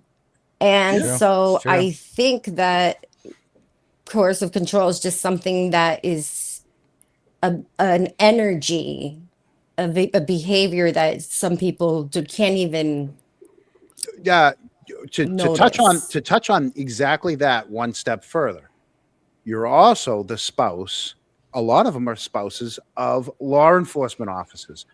And again, you need to know your role when it comes to information coming and going. Keep My point. in your circle, keeping things tight, right? It's keep it tight, right? That I mean, that Yes. formation, keep it tight. So there's a lot that, yeah, you're right. Maybe someone in the kitchen didn't see anything, but then after the fact, you keep your mouth shut. Regardless, if you saw anything, if you heard anything, you know what your role is in this friend group, in this family. Like, do you want, look how you get ostracized for just taking a side and you weren't even there, So again, sympathize with these people on a human level. I can't help, but that's just Until my you can nature. prove otherwise, right? So that's what we have to do. You can't just make a claim and then say that Jen is guilty. She's lying about the position of the Jeep, right? We know for certain that. So I have to ask, like, I'm saying that she's innocent, but she's also guilty of lying under oath on the stand. So it's an interesting dynamic. The question is, why did she lie? And that's what we're trying to figure out. Be right So back to that. Vince, and, Right, and yeah. and I want to get, because there is a super chat and I want to put it up, and because they're asking you. Well, no, I mean, it is what it is. I got to go back because it's someone that it affects me, but they're asking you right here. It says, Vince, can you please tell John to stop harassing Colin Albert? Okay. John? Who's Stop. John? Me. You? Stop You're harassing. They're me. telling, Stop her- yeah. So here's Well, the why thing. why are you harassing little Colin? First off, I am not harassing little Colin Albert. I, just like everyone else, have had questions with the testimony versus the facts. Eric and I tested the testimony out. If he got picked up at 12:10 and Allie took him directly home, right? And if Chris didn't even leave the bar until 12:14, Chris would never even made it home anywhere close. Colin would have been home well before Chris, not well after Chris. And so it was like these little things that I'm like, well, that really doesn't make sense. And now with all the Allie's Life 360 information coming out saying she wasn't at the house, I'm like, well, then who picked him up? Who dropped him off? How did he get there? We know he was drinking early at Mike Leonetti's house. Like, that's all I'm asking is, like, I'm trying to do the same thing as you. It's like, you want to, like, in my mind, you want to eliminate people. You want to be saying, you know what, that person, right. So I just want to ask a couple questions, and they get mad at me for just asking the questions so I could eliminate the kid. I'm not saying he did anything. I'm just asking why it doesn't make any sense. He can't remember if he sat in the front seat or the back seat of the car, if anyone was in the car. She doesn't remember which way she drove home. Canton is a tiny town. Every one of us knows the routes we take everywhere, right? These are kids that grew up in this town. Washington Street, the main streets. I'm not asking for the side streets. Even though I don't live in the town anymore, I could probably tell you 90% of the side streets off the top of my head because I've been in that town forever. These kids have been in the town forever. She would have known if she drove by the Canton Junction train station as opposed to if she drove by the high school. She doesn't have to know the exact roads, but it's 4 roads. It's Washington, Chapman, and Sherman, and Dedham Street. It's like, if you can't remember like the easy stuff, it makes people tend to believe they were put up to it. Know your role. Hey, you picked Colin up, you took him home. And then the problem is you didn't help the kids out by saying, oh shit, you parked here, you picked them up. Like, you didn't give them all the extras that somebody was going to ask them in trial. You didn't help them. That's how my mind was going. Yeah, and you do have a point with regard to little Colin that even Yuri Buchanek documented. How did Allie know to pick him up at 34 Fairview? Because I can't prove that believing their text messages. Because he's just saying pick him up, but he never references 34 Fairview. But in trial, he says in testimony, and in trial 1, he says that Allie brought him to 34 from Leonetti's house. So he knows Allie brought him there, but she doesn't. All right, well, I have to go back and analyze that part. Yeah, right? I know. Yeah, and again, even if what you're saying is true, that they lied about for whatever reason, none of that is a motive for a murder. No. And the main reason why you're focused on little Colin Albert and ignoring the text that he left at 12:10 is because you were told it was him and Brian Albert that initially did it. But you have to remember, John, that her attorneys and Karen Reed do not believe little Colin Albert was involved with the death of John O'Keefe. 100% they do not believe it. And how you know is because they didn't sue him in any one of their lawsuits at all. So you may think you have evidence. They have more than we do. It doesn't say. No, I don't think I have any evidence. And I don't think he did it. They're wrong or right. But you have to remember, Karen Reed does not believe that little Colin Albert had anything to do with the death of John O'Keefe or a cover-up of it. Nothing. She never named them. It cost you zero. Well, not the cover-up, because they're all at She some didn't name point, them. to some extent. No, but she didn't name Sarah Levinson. She didn't name, I'm not saying they did. She didn't name a lot of the people in the house. But John, you're accusing the guy of actually being there and attacking John. You're not accusing Sarah Levinson. I've never accused him of attacking Hold on, John, I got to get my ever. lights. 1 second. Okay. Turn your lights on. For the record, while he's off, I've never accused Colin of attacking John. So, yeah. Well, you believe that he's involved. If you do, no, or you don't. I just want to know. A lot of people still believe know how it. he got home. I just want to know how. Right, he got but home. that doesn't prove murder or disprove murder. Right. And I think that's we're at the point now where we should have everything like that's just not in the direct and will take us to that answer to just be off the plate. Yeah. Right. Well, that's for another time. The problem is, it's for another show. But I think the problem is the problem. Why we got to here is because he's the only one that they hid the name. Everybody else's name was named and his wasn't. So people naturally are like, well, why did they leave him out? And I think that's just human nature to say. Yeah. Well, when you say hid the name, there's a plausible explanation that's not just fake. There were other people in the house that night that were never named as being in the house. Karen Duty. Would you change your last name? No, it wasn't Duty? Karen Duty. It Yes. was it wasn't Karen Duty. Whatever the Duty name is. I don't know who Duty is. But either way, Catherine. those It people, was Catherine. Catherine Duty.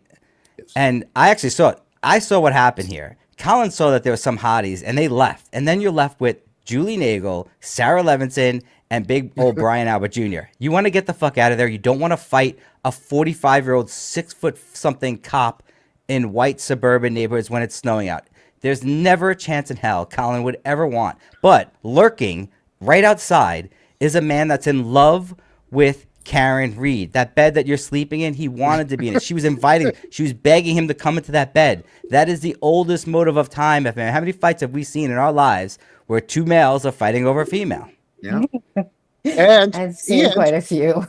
And the fact that if his Jeep was over at Kelleher's driveway, it gives it the opportunity that you don't know where he's coming from. He's, you know what I'm saying? He's got the opportunity to be a surprise. Yeah. You don't see him Did you ask stepping him- out of his Jeep. Well, let's see. What did he say when you told him all this last night, Dee? 2 nights ago. Did you ask him? What did who say when what? I'm just About his listening to What did Brian Higgins say? when I told him what? All When the you asked stuff him if I he killed told when him? you asked him if he killed John. Yeah. I didn't ask him that.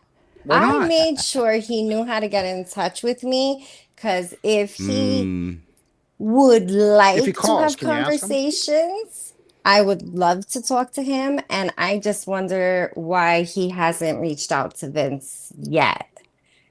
If someone was slandering me and saying it every over day and over with and over. malice, here's your opportunity. He's not doing it with malice. He's doing it with sarcasm.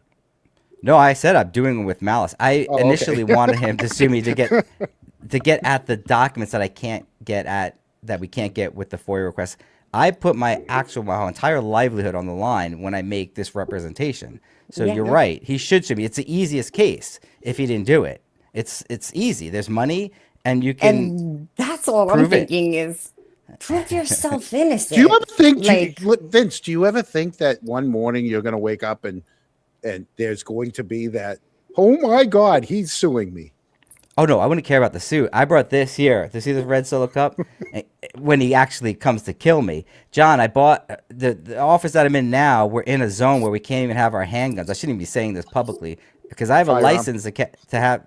And I know I don't know how it is in Massachusetts, but in New York City, it's a tough, long road to get your firearms license, and I have it. But I'm in a district where it's a no gun zone because it's near the Times Square, so I can't even have it here. So I need to have these red Solo cups ready so they could take my blood samples. F mammy, your new boyfriend. I don't like Well, that show. If he calls you, will you ask him that? Say, hey, before I date you, I just need to know, did you do it? I would need to ask him quite a few things. Okay. That, what else? that part what, I'll keep what private else are you gonna though. ask him? What else are you going to ask him? There's going to be a list. Before I date you, I need to know more X, Y, about, Z. like, what he was thinking when he was like, "Oh, the real deal," and if he really, if they did it, I don't know. You guys say they had a kiss. Didn't they like hang out at the house for a little bit? So like we know there's only two Why do you people want that- to know? Why do you want to know why he's kissing other women? Y'all got to be kissing them.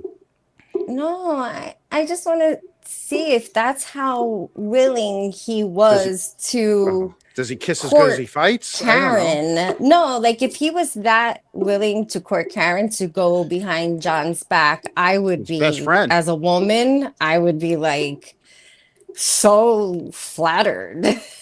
Yeah, but he was willing. It's true though. He was willing to take his best friend's girl. Yeah, it's a weird Yes, line. As an that's- adult, that's weird. I can see it when you're 18, when you're in your 20s.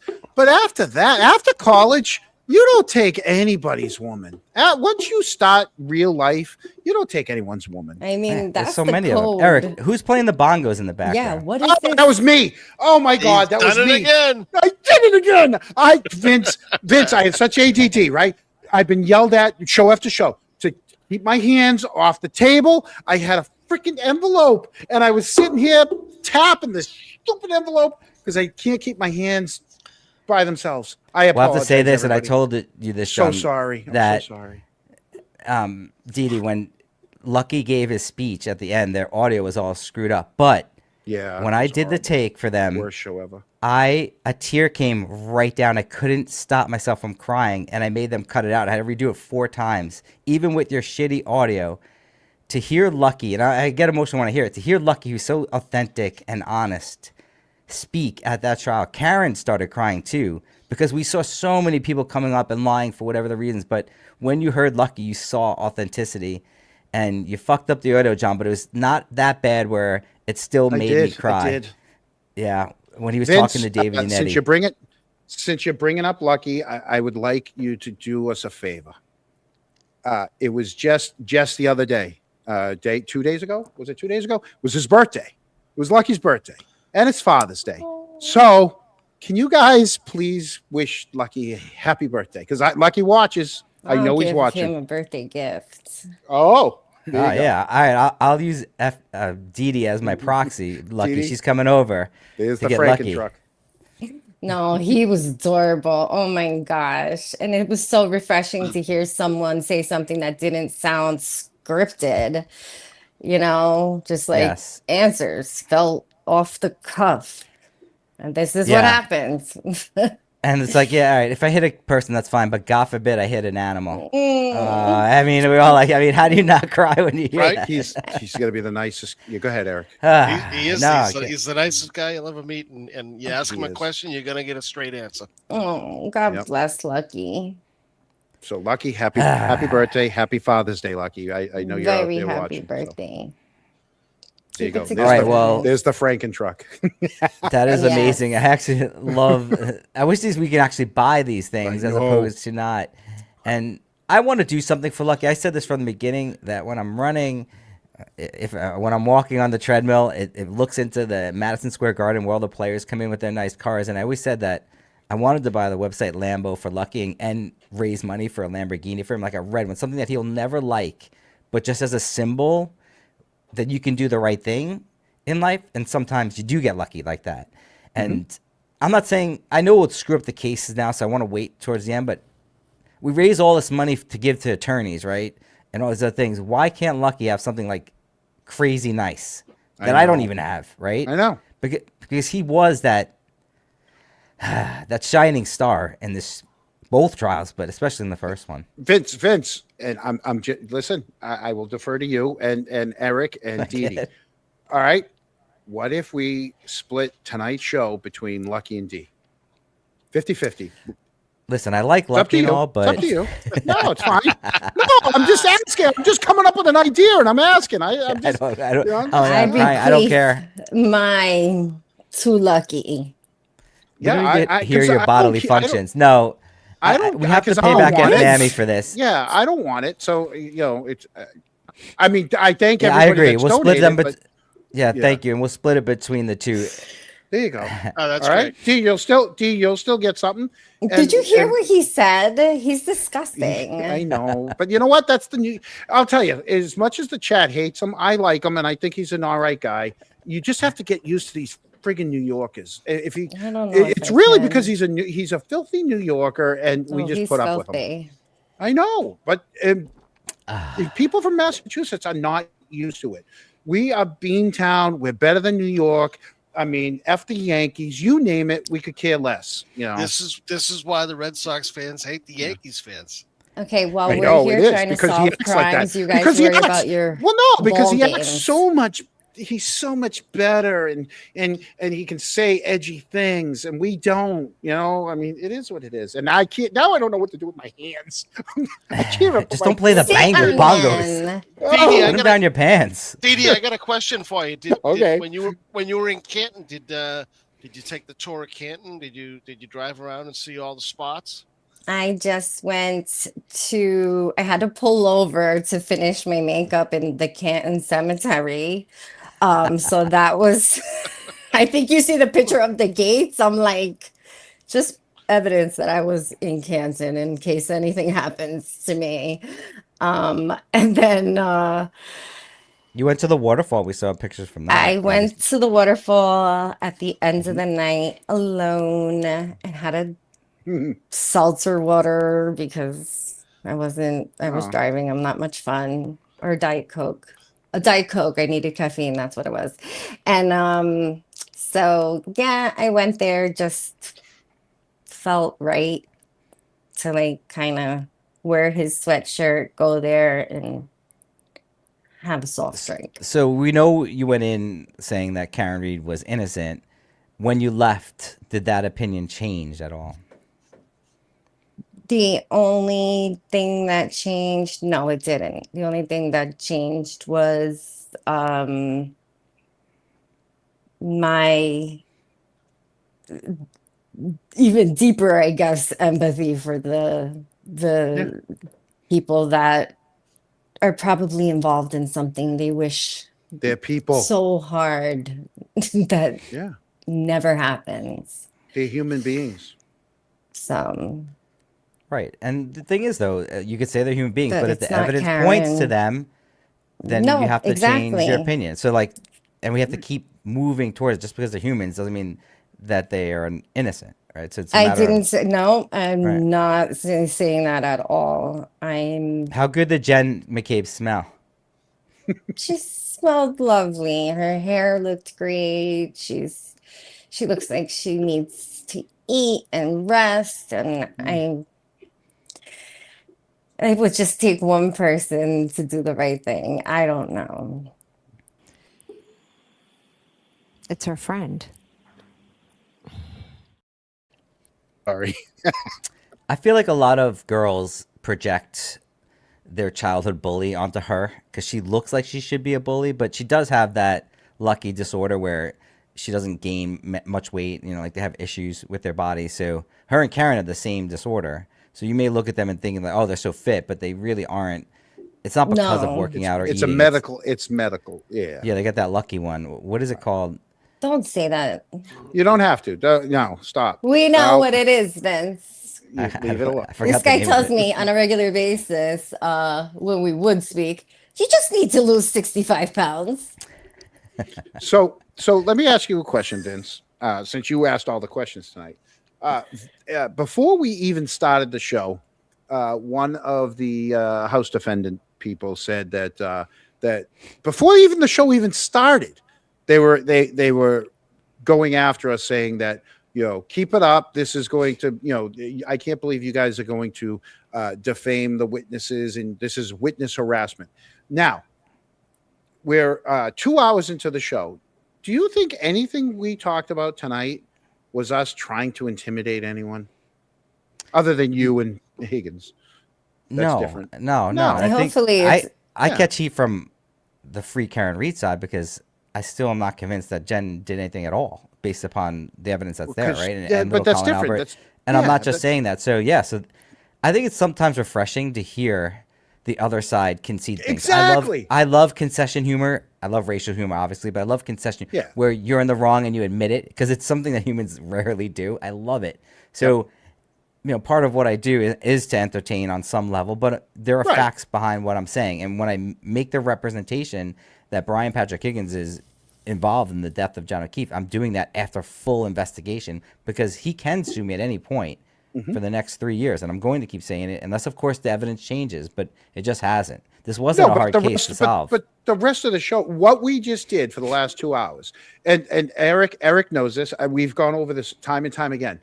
I don't want to have a show in which every person in our chat agrees with us because that's boring. I want to have a back and forth with people. I want to see both sides of the, you know, like I don't want to live in my own little echo chamber. That's boring. I want to get out there and hear. I said, everything. John, the thing is, though, a lot of you say that, especially in the law tube world. You say Yeah, that, I'm not a but law the second tuber, you though. criticize someone, they kick you out of their thing. I've Yeah, I never don't- blocked anyone for any reason. That's always been my first mantra to anyone that wants to make it on YouTube, because most people, almost everyone, won't. Never block anyone for any reason, and F Mammy can back that up. You could say anything if YouTube allows it and it's legal. You could say whatever. I never tell the chats not to go after. I don't care what they do and what they say, but. You're right, though. When you go into like a Melanie Little's chat, and I only did it once, I didn't even know what the case was. I just said the opposite, and they all flip out over it. Like, I didn't even care. But even, I'll say that, the friends that I'll make along this way, they get so frustrated when you are against them on any issue. They tell you, I'm telling you, they say exactly what you say. I want to have an open dialogue, but they shut you out. I mean, even there are white people that still say the phrase N-word, and F Mammy, and I'm just bringing this up because when you live in an echo chamber, and if you're so out of touch with the black community that you say the phrase N-word, that tells me that you have no black friends, no black family, and there are no black people living on your block. That's the most important. Not that you're criticizing people for saying, right? You're not criticizing that. I look at where you live, and that's okay. You don't have to live around blacks, but don't preach to me about our culture. And even F Mammy, she's married to a black guy. Have you ever heard your Caribbean family say the word N-word? Say the phrase N-word. Never. I mean, like you laugh at that, like it's like so. That tells me if you ever say the phrase N-word, it tells me you are so out of touch with the black community, and you don't have to be in touch with it. But if you use that phrase, you're living in an echo chamber. And you know, with Samantha and I asked her a question. And the question it was, when was the first time you heard someone say that actual word? And I was never going to say the phrase N-word because I don't say that phrase. I don't use that phrase. F Mammy knows. She's been to a Knicks game with me. So I never say that when we bet on, you know, the other team or whatever. I never say the phrase N-word, but I wanted to hear her response with regard to that word because it's coming out in the Proctor case. And the reason why I asked her that word and when she first heard it was because I wanted to know, John, stop with the bongo. I wanted to know, is there a chance where Proctor and good are just saying it, but they don't actually act on it. Now, F. Mammy and I have a friend that you know. We'll call him Tony Cumia, right? He says everything that Proctor says, everything. Yep. But we're still friends with him, right, F. Mammy? I sat next to him the other day at Right. an event and enjoyed myself. So again, it's a word, and Right. it really would. But I'm telling white people, if you say the phrase M word, if you're afraid to say a word, then not only are you racist because you allow black people to say it, but you also have, more importantly, have no connection to the black community at all whenever you say the phrase N word, because YouTube allows you to say it. President Obama says it. Anyone can say. All you white people say it when there's no black people around. I know because I hear it all the time. So That's what I found unique. My Yeah. white family used it way So- more than my black family did. But it's also how it's a geographical way you grew up. Okay, so for example, Vince, Canton. All right, when we grew up, there was maybe one. Well, I graduated in 1990. There were 2 black kids in our class. Okay, in 1990. Okay, you grew up where? New Jersey or New York? Where'd you grow up? Long Island, the most segregated Long area Island. in Okay. the country, in the world. Okay. All right. And you're a little bit younger than me, I think. I graduated in 90. I mean, 95. unless you really look, okay. Yeah. I was going to say, you look a little bit younger than me. It all depends on whether you were a city kid or where you were, out in the suburbs. When I first went to college, I went to Suffolk University, which is literally behind the State House in Boston, right? Okay, it's literally behind the State House in I don't know Boston. where that is. Right? I had to take the commuter rail and the subway, and it was the first time in my life, almost like I was outside. The only time I left Canton growing up was to go to hockey. Right? I knew hockey rinks and McDonald's. That's how I got around all my life. And then all of a Well, sudden, that I means go that you to had a the lot of city exposure and to black people then. I didn't. I had none. But And you it were playing wasn't until I got hockey. to college. Yeah, there was Were you none playing in with hockey. PK? But once I got to college, that's when I did. And then you literally, you figure out, like, oh crap, I got a lot to learn about life in general and how other people live. And it's like I Yeah, said, and it's the bringing it same back to thing. your point- It's the same thing with this. Yeah. Right, and I'm not picking on Melanie Little. I don't know if that's how her chat is all the time or not. But just saying, when you live in that world and you shut out everybody, and you see the YouTubers that do it, and I'm telling you not to do it. Don't ever block anyone here. Don't let them distract your show. Listen, Get on don't with tell the me how show. to do. Yeah, I know. I get distracted. I do. You know I what I'm get saying? It's just like let them do their thing, and you'll be fine. You do a great show. I mean, the fact that we're on here, I don't know how many people are watching, but it's a matter of bringing someone on that really was at this event. I mean, this event was something where. Yeah. We heard 2 people get kicked out. F. Mammy, do you know like what they looked like? No, I did not. How do you know they got kicked out? I overheard like something going on, and I was like, "What was that?" And they're like, "Oh, there were people live streaming," and I was like, "Live streaming?" Oh wow. I thought we that never was we bold. didn't see any of the live streams. I guess the thing is, Vince, is so for the most part, except for tonight, we're a relatively small channel, and Eric and I have said over and over, we're happy with that as long as the majority of our channel is from Canton, because that's who we want to have back and forths with. We never dreamt we would have people on, even like you, even though you're from New York. We never dreamt that we would have larger people, like really pushing out to the masses. So what we always try to do is include the chat in our, which tonight, thank God, we didn't. Eric did a little bit. We tried not to include the chat because we wanted to hear D. John, I thought it was my job to include the chat. Oh. It was, but I didn't tell you that, hey, Vince is going to take over tonight. I forgot to tell you Eric, that. your job is to sit there and look sexy. That's horrible. And you do a goddamn great job of it. Damn good. Right, But exactly. I mean, to turn down the opportunity to have D tell us what happened the other night, and if it meant allowing Loophole to take the reins for a couple hours, I'm all in. I have no problem with that. And Yeah. To ever Yeah. concede to him. No, Eh, I understand what you're saying. you know. Look, to me, in the end, and this is how, with regard to this entire case, is that we all are on the same side, right? We all want to find out exactly who did this, Justice for but John. we all have our, and we say that, it's like cliche to say, but in the end, all of us are on the same side right now. And that's why I love having Dalai Lama, Mama, and Tuesday. They can always come in. I want to be on their show. I don't mind it. They shut people out. So then all of a sudden, they're not even listening at all to what anyone else is saying, right? So that's not the way to live. It's not the way to grow. And I don't Eric like doesn't that. Eric doesn't say a word, and he is blocked by every one of them. They and block everyone. They block him. They You, don't but they block block me. me. They don't block me. You know why? Because they hate me more than they hate you. Like they literally hate me. They hate me. I went to follow everybody on Twitter, and everybody has me blocked from their side, and I didn't even do anything up until now. I was like, what did I do? You must use logic, because when you use logic, that's when they block you out. It's time All to you go. did was illegally record them and then backstab them by giving it to their biggest enemy, me. I mean, that's Wait a not minute. that bad. So what would happen if Brian Patrick Higgins wants to sue you for recording him? You He have a could lawyer. technically do that. Yeah. He could sue you. I've never seen a I criminal don't think he's gonna, prosecution though. of dopes recording each other. But look, I mean, it's only like 5 years, I think, the max FMAM. You could do that, no problem. Right. Yeah.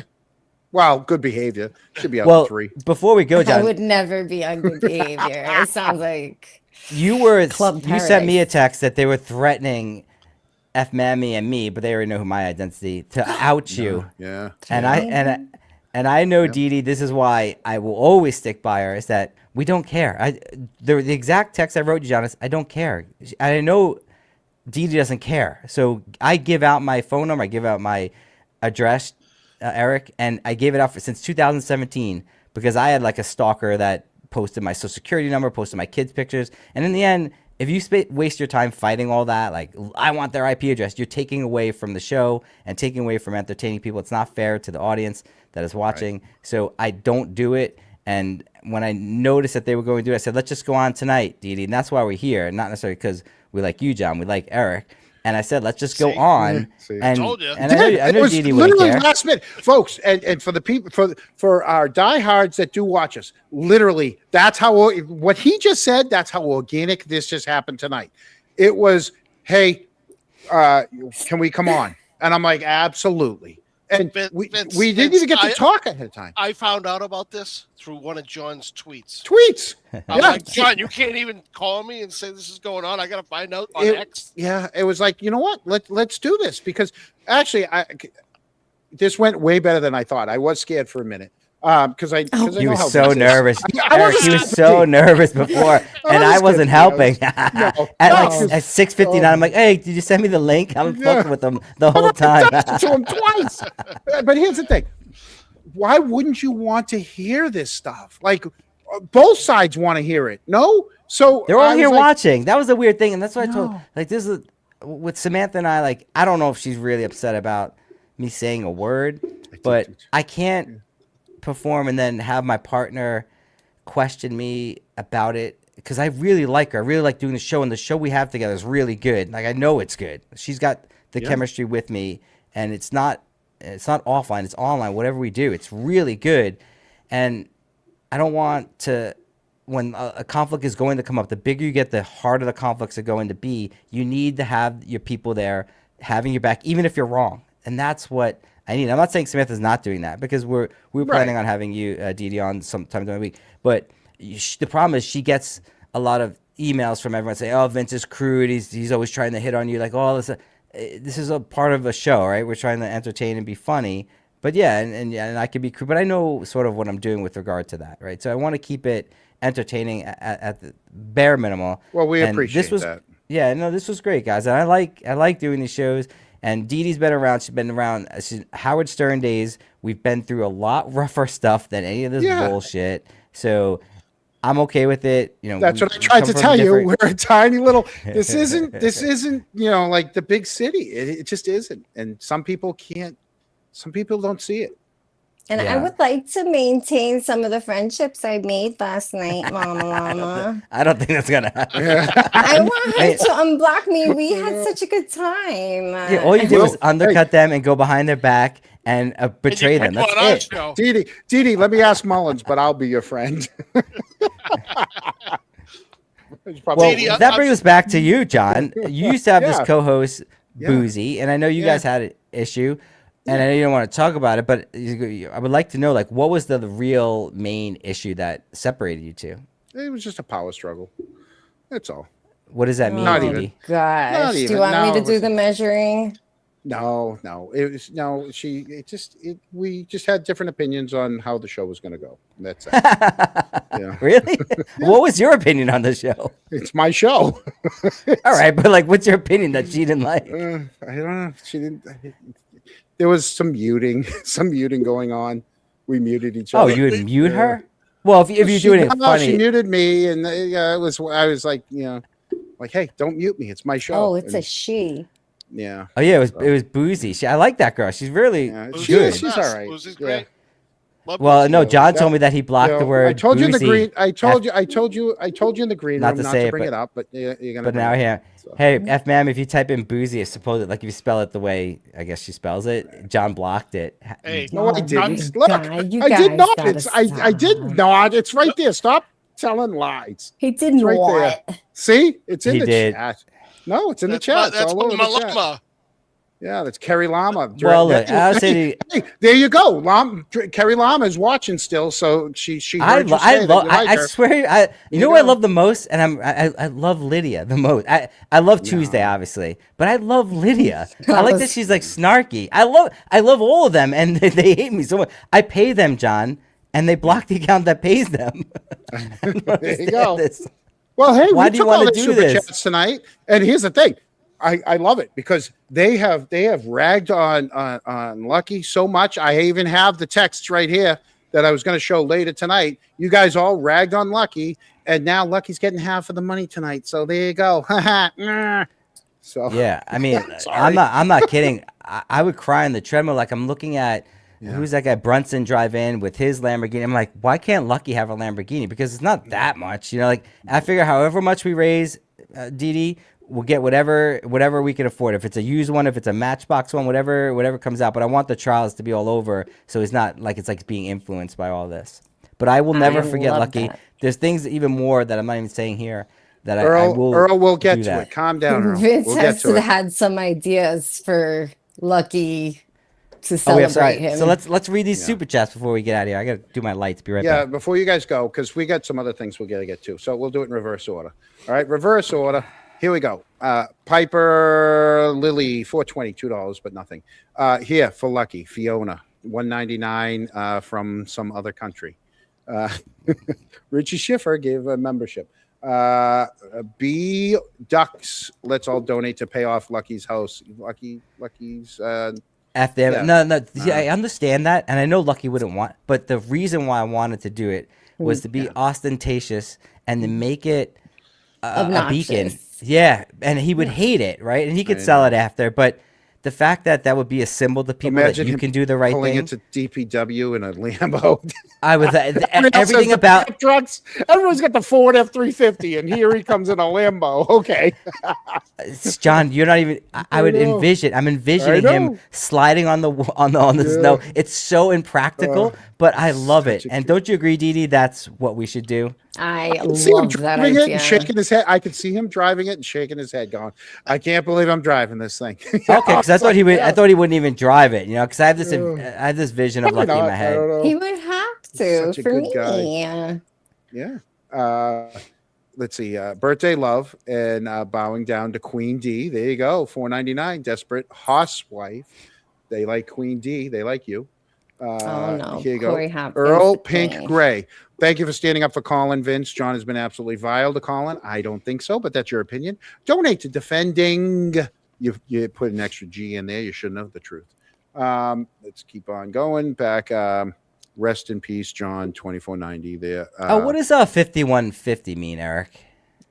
I've only know 5150 from It's It's the I'm number. being serious. when I have no someone gets- idea. It's why people 5150 is when somebody gets sectioned. It's a Oh, in 5150. Massachusetts? Yeah, it's a 5150. I thought Gotcha. it was a Van Halen album. No, it's when you section someone. Okay. Yeah. Here's that another actually, one. they had to do that to F. Mammy's dad when she told him both facts when she was 18. You would imagine as an Italian dad, what would your Italian dad say? Now I'm 18. I was 19, but Sorry, now 19. I'm 18. I don't know if you have a sister or not, but if she brought home a pregnant black guy. A pregnant black guy. Are you know what I northern? mean. Are you northern Italian or southern Italian? Me? Yeah, Vince. Oh, No, What are Vince, you? I don't care I about don't you, know. Vince. Yeah, what Vince, are you? we I don't already know. talked about it. We already talked. Southern Are you- Italian.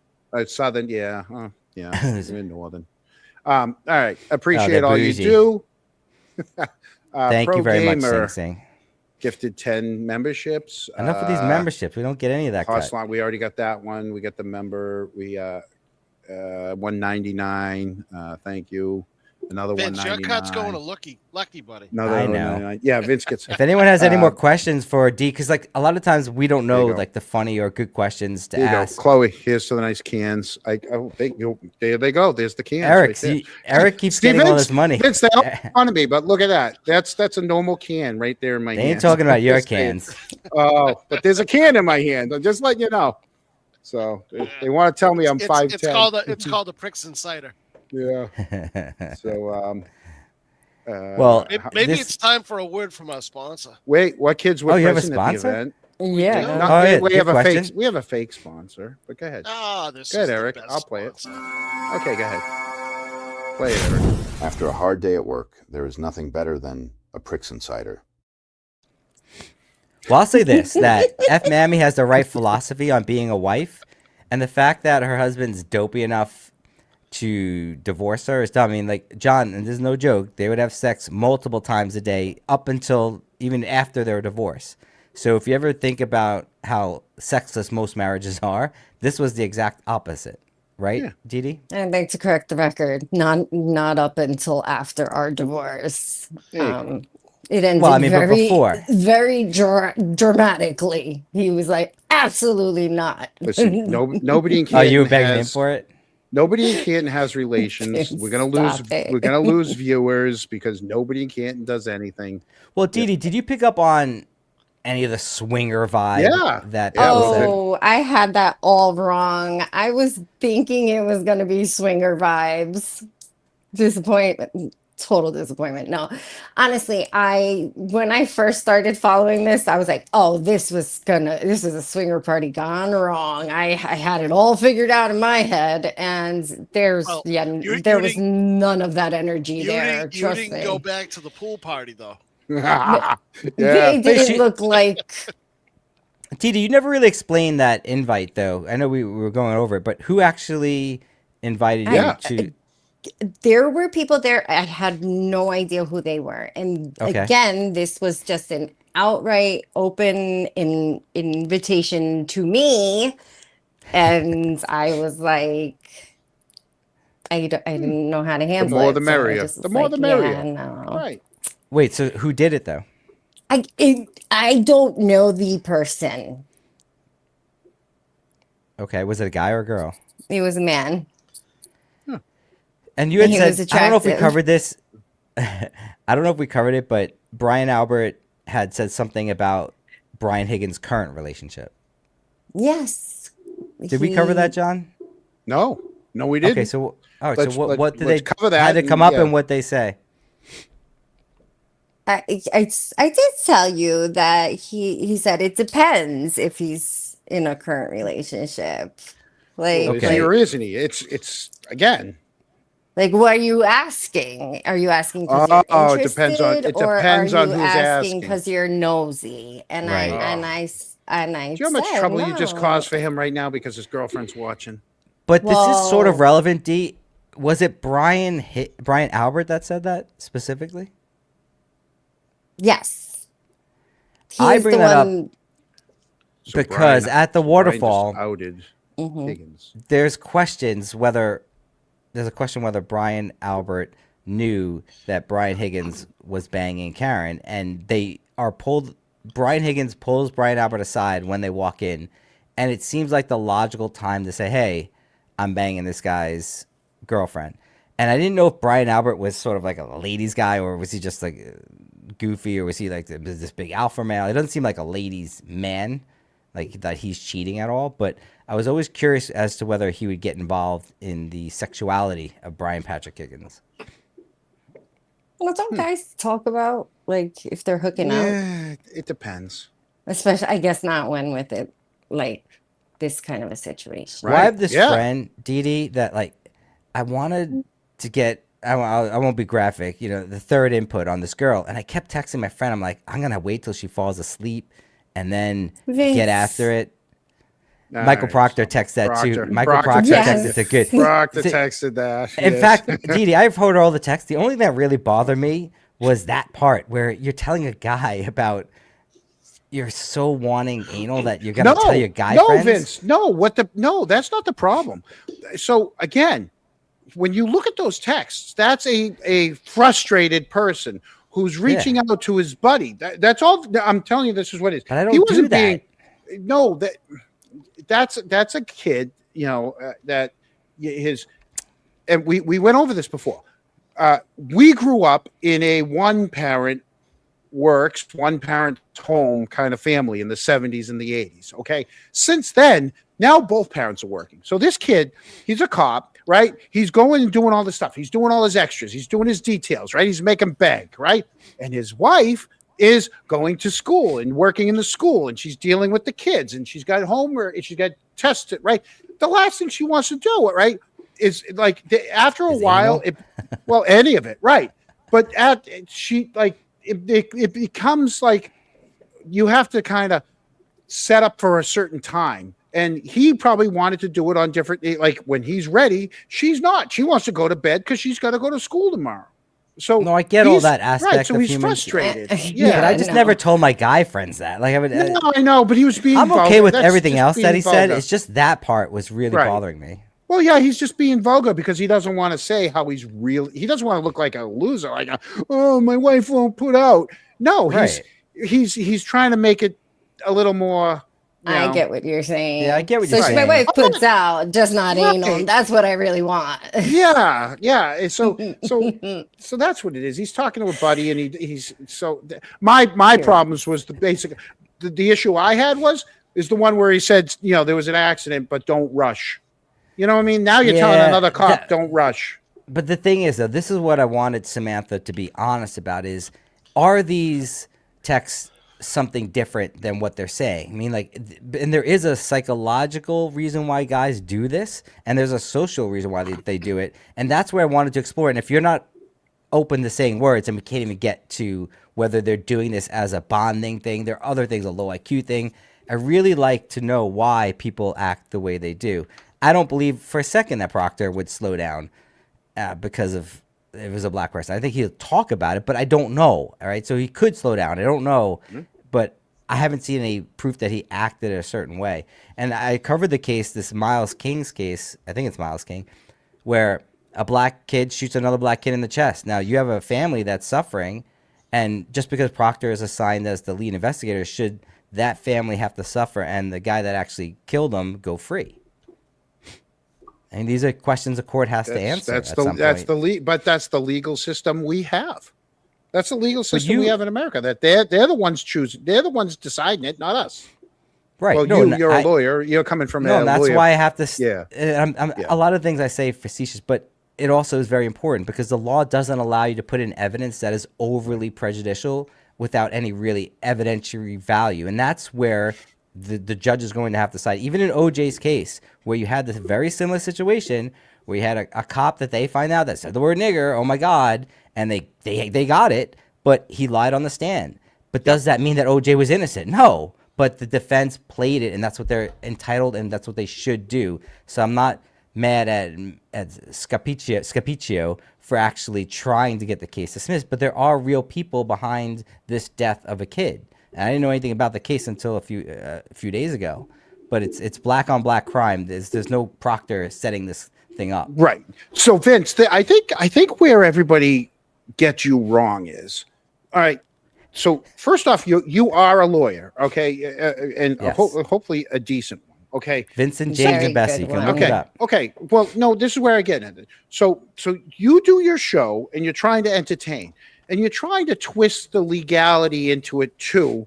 But I think sometimes people don't know, like, when you're joking or when you're using the when you're trying to, like, you know, like you're trying to teach people about how the law Always. really works, right? You're trying to Yes. teach people how the law works, but then you're throwing these jokes in, and people, I guess sometimes people They love are it just and like, they watch and they keep levity. watching. You know, like Yeah. I know what you're saying. Yeah, it's a give and take, and I think that's Right. I think that's the issue.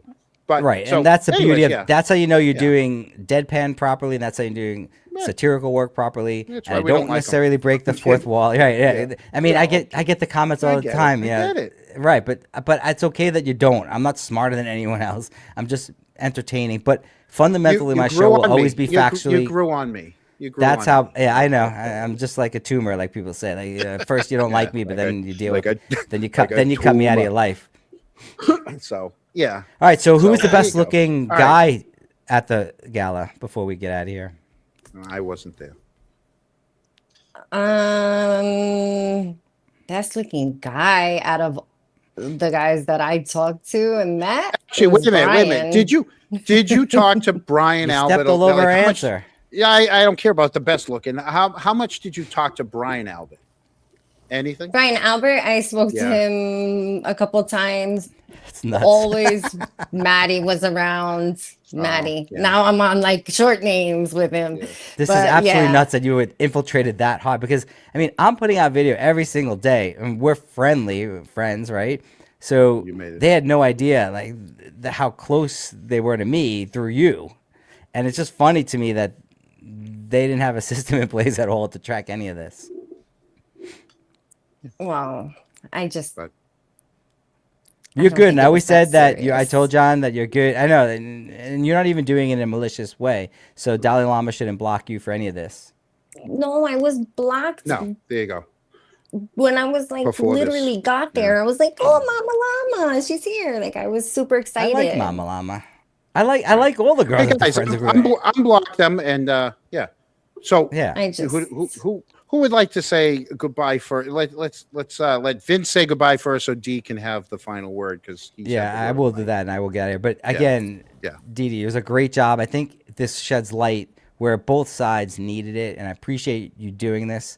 And I see clearly Brian Patrick Higgins was smitten, at least for the night, over you. And I don't blame him because there's probably not many single girls. Were there other single people there? probably not many. Yeah. So in the Howard Stern world, John, when we have an event, let's say at a comedy club, the owners always comment as to how many single tickets are purchased because it's usually like 99% male dorks in that world, and like so they don't even have a friend to bring to the events. It's always like single ticket purchase. That's why you would have shown up alone. Yeah, exactly. I definitely would have been there alone. I'm a big pussy. I'd be running away. But I do appreciate you guys having us on. D, I'll say goodbye thank now. you. Thank you so much for doing this because You're like welcome. I said, we appreciate it. And I Eric, will. you're sexy bastard. I love you.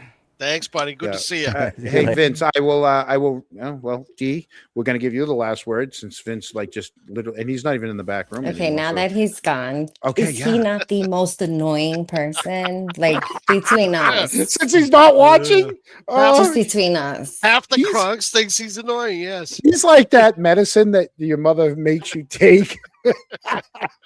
that it just it's not the good Robitussin, it's the bottom shelf stuff. It's like the CVS Yeah. brand. Yeah, he's Hey, I know what you're talking about. just before you get Yeah. your final words in, I just want to let the Kronks know the show's Yeah. not over. We no. got- we Oh we no, still gotta- we got still got to get stuff. into some Jim Sullivan. We got to get into some Jim Sullivan news. I want to thank you for. I mean, like I said, we didn't even get a chance to vet you or talk to you ahead of time, and we went into this just completely blind to allow you to say whatever you want to say. So, and thank you Okay. for being very open with us. No, thank know? you guys for inviting me. I don't do shows. I usually a chat rat, like I said. Yeah. So I do appreciate that you invited me. I hope that if anything, I shed some Uh-oh. Uh-oh. Uh-oh. What happened? Did Vince cut her off? Was it a bomb scare? I I don't know. I didn't do it. I didn't do it. That was her. She's still in there. I didn't. I. Oh my God. We having a Yeah. Whitey moment? Like literally, it was like he just boom. I mean, as soon as he was gone, now she is. All right. Well, I guess. Well, that's the second time tonight that's happened. Dee, we appreciate you coming on. Yeah. Wow. You were very informative, and the Kronks loved you. Yeah. And I guess everything he said. There we go. We'll pull her out. I'll leave her backstage in case she comes back. But there you go, folks. I mean, that was none of that was scripted. Absolutely zero of that was scripted. That was an off the cuff, and she's gone. Yeah. So that was an off the cuff telling of what happened. So now we're gonna watch all of the house defendants just take off now because oh there she is. She's back. Apologize. Oh my goodness. I'm embarrassed. Yeah. No. I forgot to put my plane off. Your plane. My You're on a phone plane? Oh. But yes, I just genuinely, I had a great night to everybody that was there. It was a pleasure getting to know them. I hope they don't take this as anything other than maybe showing everybody that there is another side to them. Everybody plays a part somehow. So however you play a part, just remember that we're all here for the truth. And Dee, that is what I will end on. Dee, I think real quickly too, I think what happens is when people argue online, as opposed to, I told the story earlier, the woman came up to me in the restaurant and she was mad. But after 5 minutes, we were able to, even though we disagreed, we had a back and forth, we were able to shake hands and part ways. But when you're online, that's not, the human aspect's gone. And people get really no nuance. No, and people get really mean and people get really ugly. If things aren't going their way, they start to, they'll pick, you name it. It's ugly. And I think maybe tonight, as much, maybe people didn't see it in the chat because maybe they didn't like what was being said because they've been so divided for so long that, listen, at the end, we're all humans, and even though we're on different sides of the arguments, you still got to get through this. Yeah. I just want the same time investment that I've seen Vince and the rest of these law tubers and Corey and Emily and Samantha and all the time that you guys have put into it. That's what should have been done the first time. So yeah, it never should have been a second trial. Learn from this. Yeah. The investigation shouldn't have been 17 hours long. Correct. Yep. And let's just start there. So there you go. Let's all admit to our own mistakes. So everybody, the pleasure was all mine. Thank you so much. We will figure out something, tally it up, and you better make it rain on me. And Dee, if you get an invite to the next fundraiser, you be sure to let us know. Oh, don't you worry. I'll be looking for a date because we'll ask I Lucky. went home How about alone. that? I went we'll ask alone. Lucky. You want Lucky's available. If Lucky would go to a gala with me, I'm sure I could set up a date between you and Lucky. How's that? My goodness, I would love that. Thank you. John, you finally got Lucky a birthday present. I got Lucky the birthday present he was looking for. All right. I love wait a minute. My phone's going off right now. Lucky's like, give her my number. No. He's adorable. Yeah. Anyway, so okay. That's it. And thank you. And John and Eric, right? You got it. Have that right. And Eric, what is this I'm that you're looking at so me, it's not quiet? What are you, just the producer? Well, you know, it's No, tough to get Loopy in a took- word in edgewise with John Jesus. around, let alone having Loopy. Loopy. Forget I it. know. Two You chatty know? Cathys, right? Jesus. I found out about you guys coming on about 5 minutes before, and I'm like, I'm not going to get a chance. I'm just going to watch the chat. I just loved how Vince would just assumed that my day is open. Like, it's Father's Day. Right? Nah, So it anyway. is what it is. I, you know, hey, that's what our channel's about. And you know, we'll talk later about it. And I had a great time with both of you. I wouldn't have changed anything. Maybe him. Thank No, you I'm so kidding. much. I'm kidding. So, but thank you. And Eric, turn your mic up. Or there you go. I'm Put your working finger on it. face. All There right. you Have go. a good night.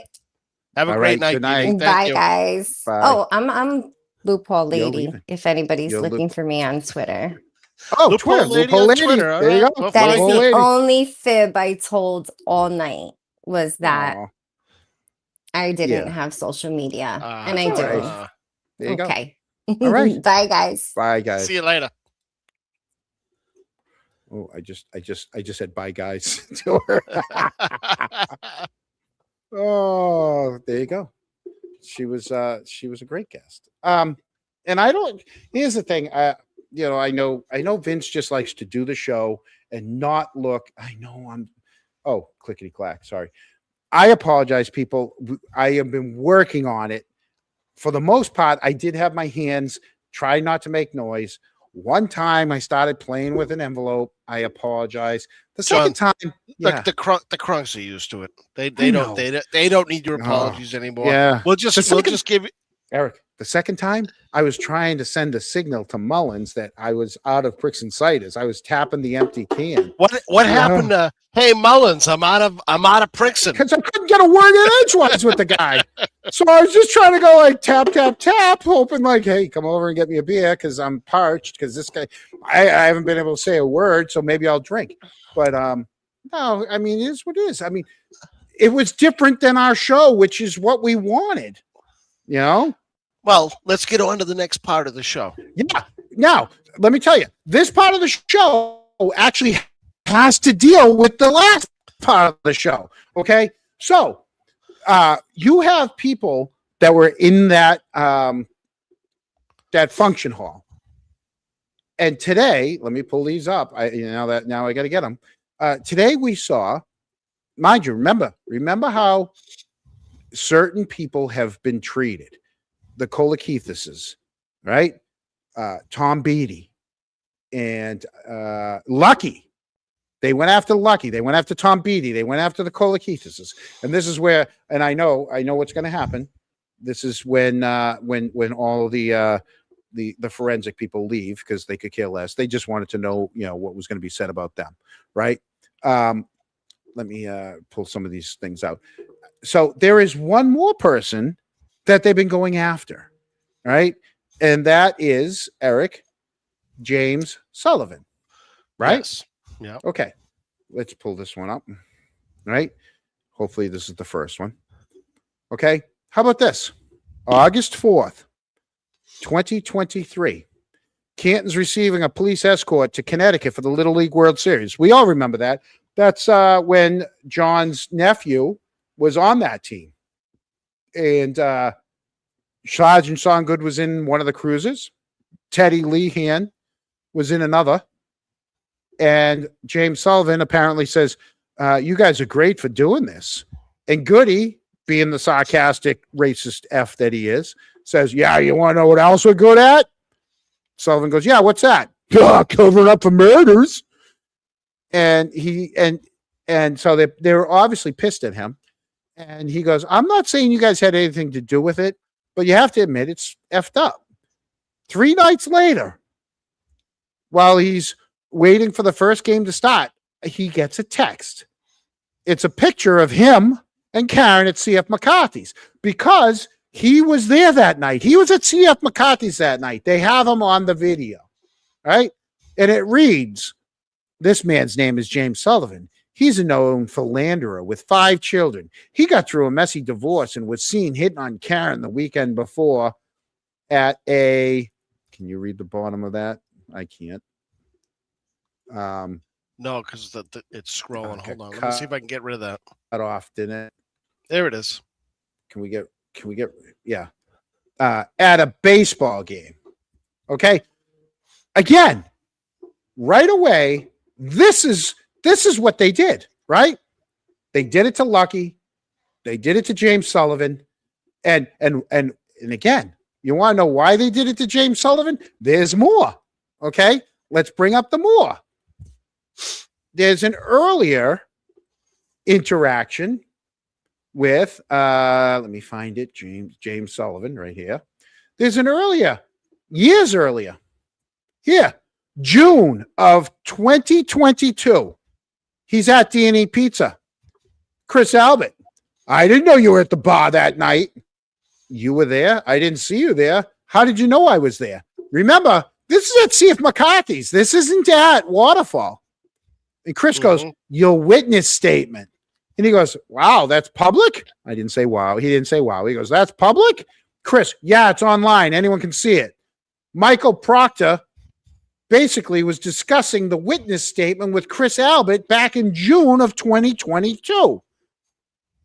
And James Sullivan is basically letting us all know in his tweet today, you'll come to find out why soon. Spoiler alert, it was never public information. So the fact that Proctor was giving these people private information, and if they're only witnesses, why are they knowing this stuff? Right? Yeah, this is eye-opening stuff to me, John. This is what Mike Proctor is basically calling Chris to tell him what the other witnesses are saying. What Jim's statement is. Yep. And there's a reason why this James Sullivan wasn't called. There's a reason why he wasn't called. And we have to you have to infer that it's probably because his testimony wasn't going to match what was in the police report. Oh, go figure. How about Chris Albert's testimony didn't match what was in the police report? How many of them matched what was in the reports? But he wasn't going to go along with it. So now that you know he's not going along with what the police report is, and it doesn't fit their narrative, right? Now there's an issue. Just like the Kolakithises, just like Lucky, just like, you know what? Do you see a pattern here? Just like Ashley Bell, because she wasn't going along with whatever was going on. And her little thing was basically we saw it. We saw Yuri in her driveway. So he, checking on cameras. There was a shot of Yuri on her camera, her driveway camera. That's what. So all these people that were in the chat saying, "Oh, John, come on, he's going after Colin." No, I'm not. But here you go. Here's people going after actual witnesses.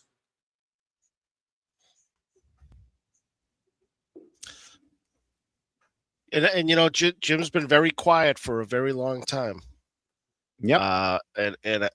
It's my opinion is that he's frustrated with what's going on. I think Friday probably frustrated him the most, and they're having fundraisers, and he's not happy about that. And I don't. They're having fundraisers. Yeah, they're having fundraisers, and we've asked this question before.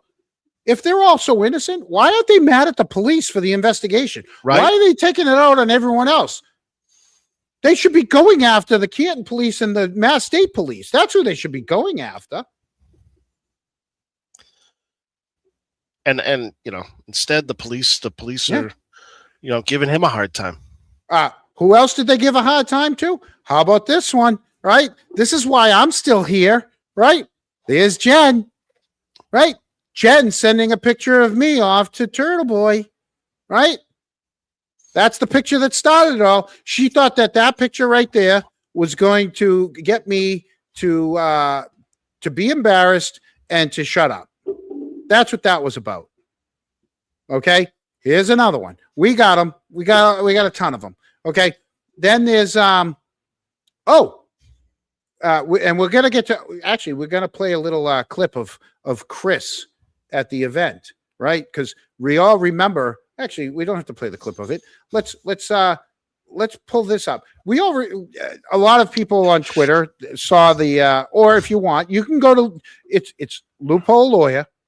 It's on his YouTube. Chris has his speech. It was cut off by the police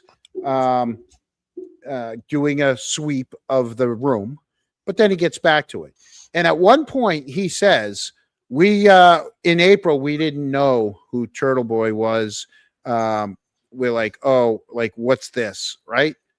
Well, that's a lie, because back in 2021, Julie, his wife, said, oh my God, I read it this morning. That's my worst fear. Ending up on Turtle Boy. No joke. I think I have an idea who the girl is. Gonna ask Dill, let you know. So she knew back in 21 who Turtle was. Okay. They knew who he was. They didn't want to end up on his platform. Okay. And they wanted to, and here's the other thing. The feds had already been the feds were at Jen's house in let's see.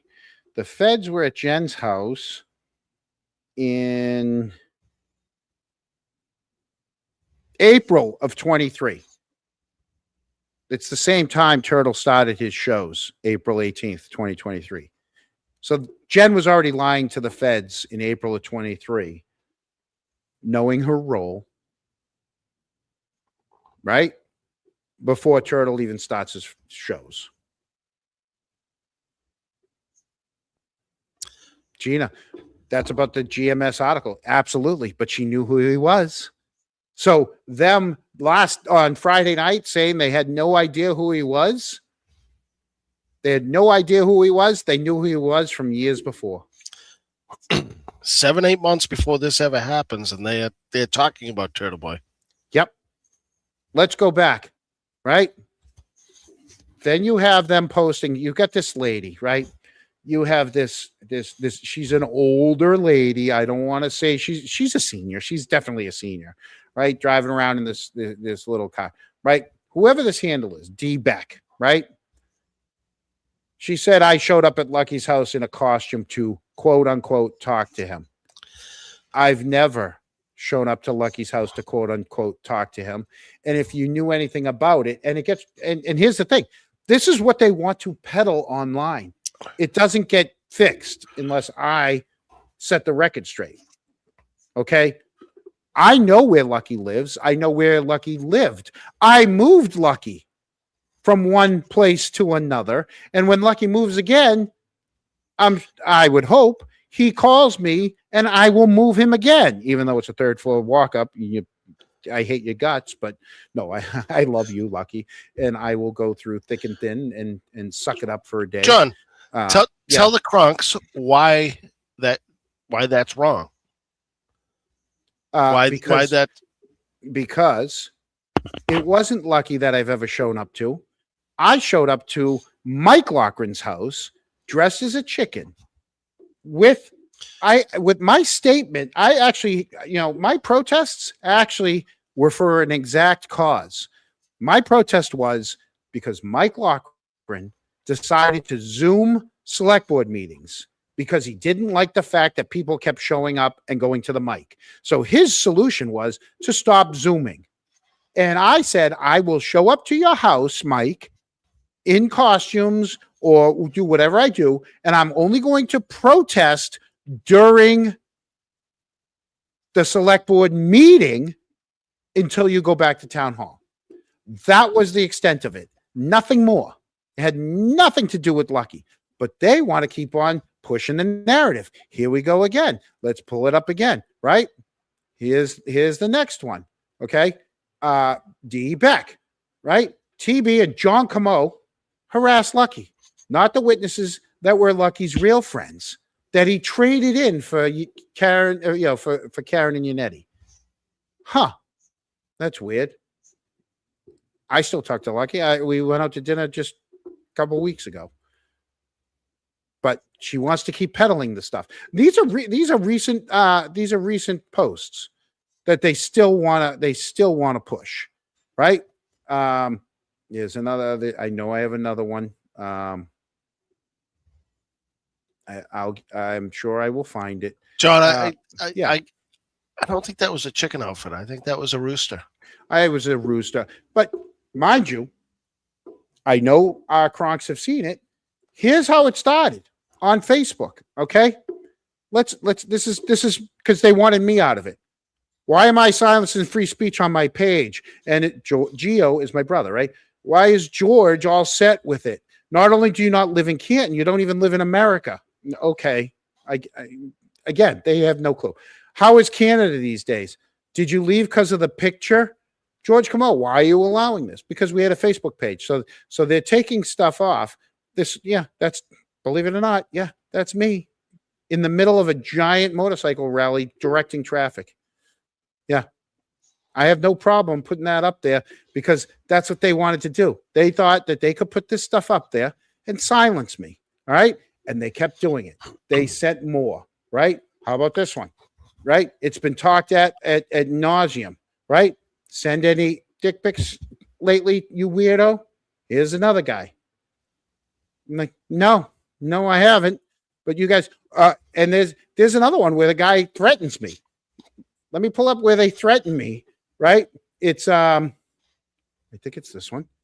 Is this the one where it's, send me the, yeah, I get a text one day, ready to talk to me like an adult. I'm like, who's this? And of course, I looked at the number. I'm like, oh, a Google number? And they go, send me the names of anyone who has posted anonymously the last 3 months in July in Canton Confidential. I'm like, really? Is this where it comes from? Because here's the thing. Because we allowed people to post anonymously. They thought that they were going to like, hey, if you don't, nothing happened because there's nothing that you got on me. But they wanted to keep. So you want to talk about intimidation. That's what that side did nonstop. Innocent people don't act like this. And it was over and over and over. Okay. Ask the Kolakithises. They weren't invited to Aruba. It was a senior trip. They weren't invited to Aruba. All right. How about this one? Right? Another one. I'm a weirdo. I took creepy photos of my 13-year-old stepdaughter. Rumor is when she was naked. His brother George is a library trustee. Plus a lawyer knows this. This is why I fled Canton. Right? This Francis Shea. Again. My stepdaughter is 36 years old.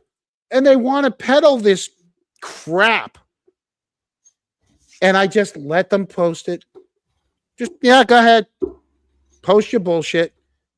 Because you think you're going to make me go away. I didn't go away. Yeah, you went from posting memes to being on X, and now you got a successful YouTube show. If you call it so successful. I guess that worked out well for him, huh? Now tonight, when we talk about that that event from the other night, I was going to this is the other one. This is the other one on Lucky, right? The same D Beck, May of this year, right? Saying that first they threatened, this is about Lucky. First you threatened him, then you blackmailed him, then they sent John Komodo to his house in a duck costume. Then you have 1,000 supporters protect him. And then you get Lucky Tees. And then you sat in front of him while he testified. Again, on and on and on. The witnesses that didn't toe your line all received it. You saw it. Tom Beatty's daughter, right? They got the wrath. They got the wrath of Canton. Over and over and over. For 3 years now, they've dealt with this. And then you have so many, I'm telling you right now, that lady, the lady the other night that came up to that table, came to my table, and her first words were, stay out of Canton. Like there's a dome around the town that nobody comes in, nobody goes out, and you're not allowed in. Like they run this town and they're in charge. Stay out of Canton. Sorry, I'm in Canton every friggin' day, and I'm not leaving. As often as possible, John. Yep. I'm a brat. Yes. D-Back showed up where Adam Deach was. She had that little red, I don't know if it was a Toyota or whatever. It was definitely a 4-cylinder. She had the magnet Testify on, strapped to the side doors, and she was blasting. She was blasting Turtle Boy through her speakers, and even the Quincy cops are like, the Quincy cops said, they go, I don't know how I could live all day long doing that. They're like you have nothing better in your life that you are so fixated on doing those things. I said, I know. John, she was one of the sponsors on the on that board at the fundraiser Friday night. It was right next to the Charlie Brown tree. Yeah. Yep. Saw that. So I'd like to clear up a couple of more things because they're probably gone, but if they're gone, they're gone. All right. As far Tuesday Gazette, as far as I'm aware, the audio is confirmed as authentic, but Higgins was speaking from the back of the room. Now, if you read my post, I never said he was at the front. I just said he stood up and he said, he basically got their attention, right? He did not get up with a microphone and speak at the front of the room. That's what they were more concerned about. They were more concerned about where Higgins spoke and talked about the fact that it's Karen's fault that she got my number, not mine. It's Karen's fault that I got caught in a love triangle and I almost stole my best friend's girl. That's what they're upset about. And I think we, for the most part, there was going to be another question I was going to ask Luke, but that's for another day. But he pretty much said it right at the very beginning. He uses AI to enhance the videos that he puts out there. It's no different than last week when we listened to what's her name there, Kim Fair. Right? There was a 3-hour just audio. And instead of just listening to the audio, I put some pictures to it. We all know that the pictures weren't part of the audio. We just know, it just makes it better for the people that are looking, that are online watching it.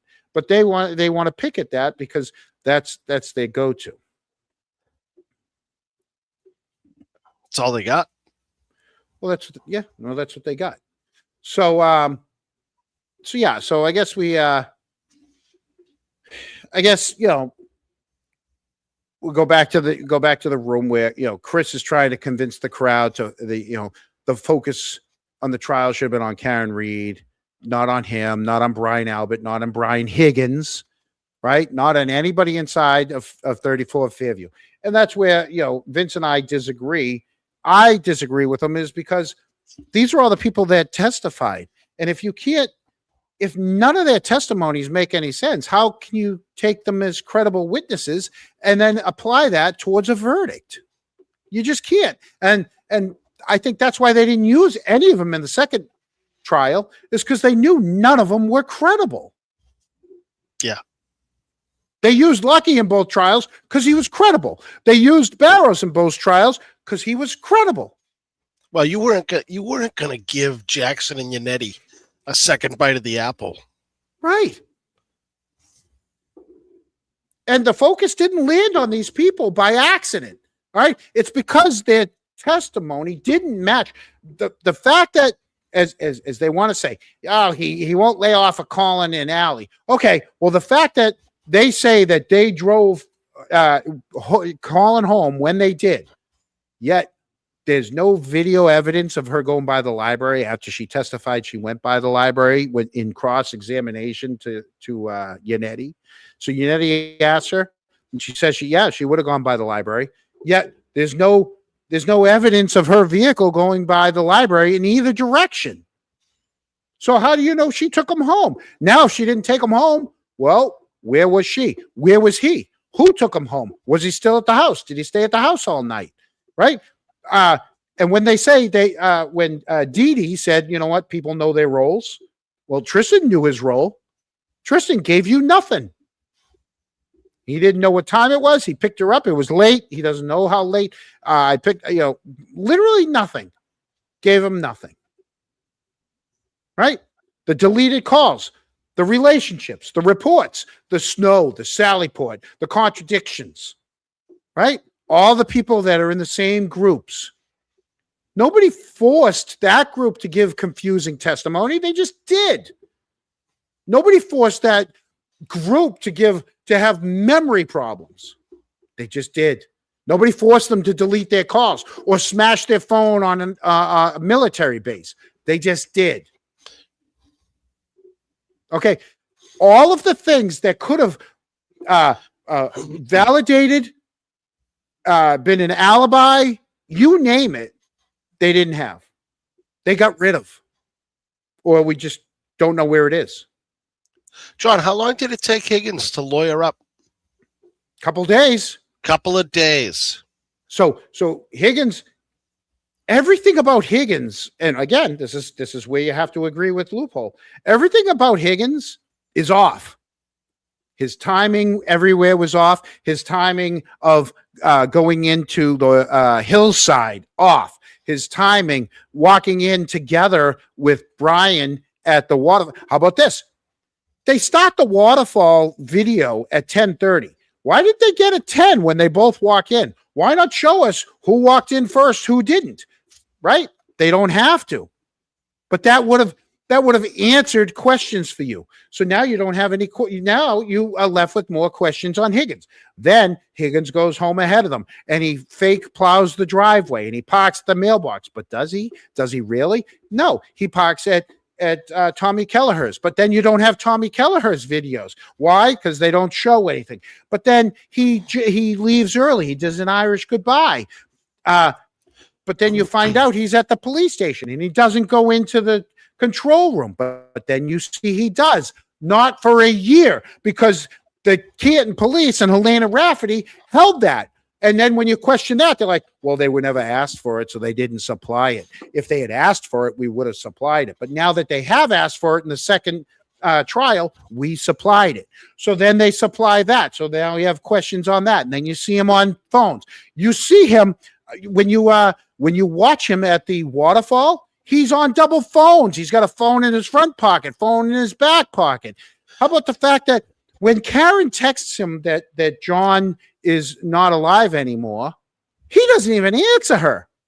Wouldn't you answer her? You're up all day. You were at the Albert's house. You were at the police station all day. How about the fact that both Yuri and Proctor show up to the police station that morning? Higgins is there. Why didn't they interview him right then and there? Why did they wait a couple days before they interviewed him?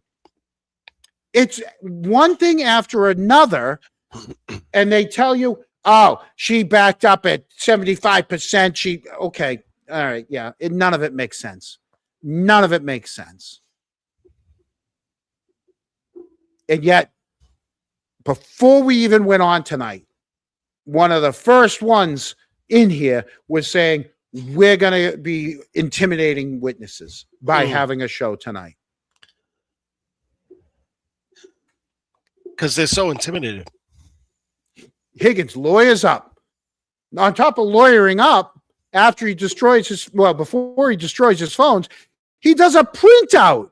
And here you go. Trust me, bro. From one cop to another. From an ATF agent, from a federal agent to a cop. When was the last time? Hey, any of you guys, what do we got left? Do we even have a couple hundred people left?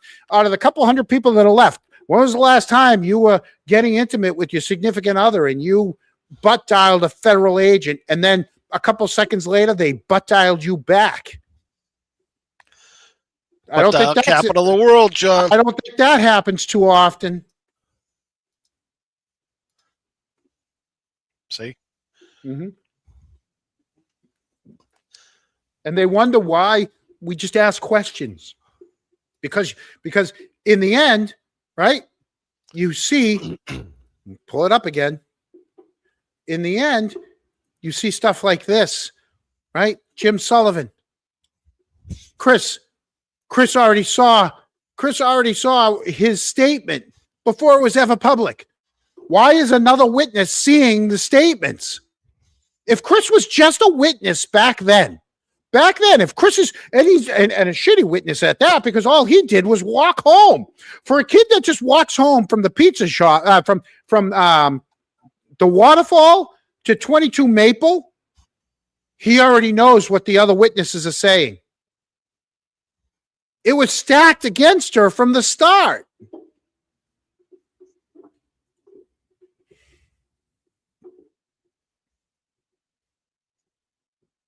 Sorry.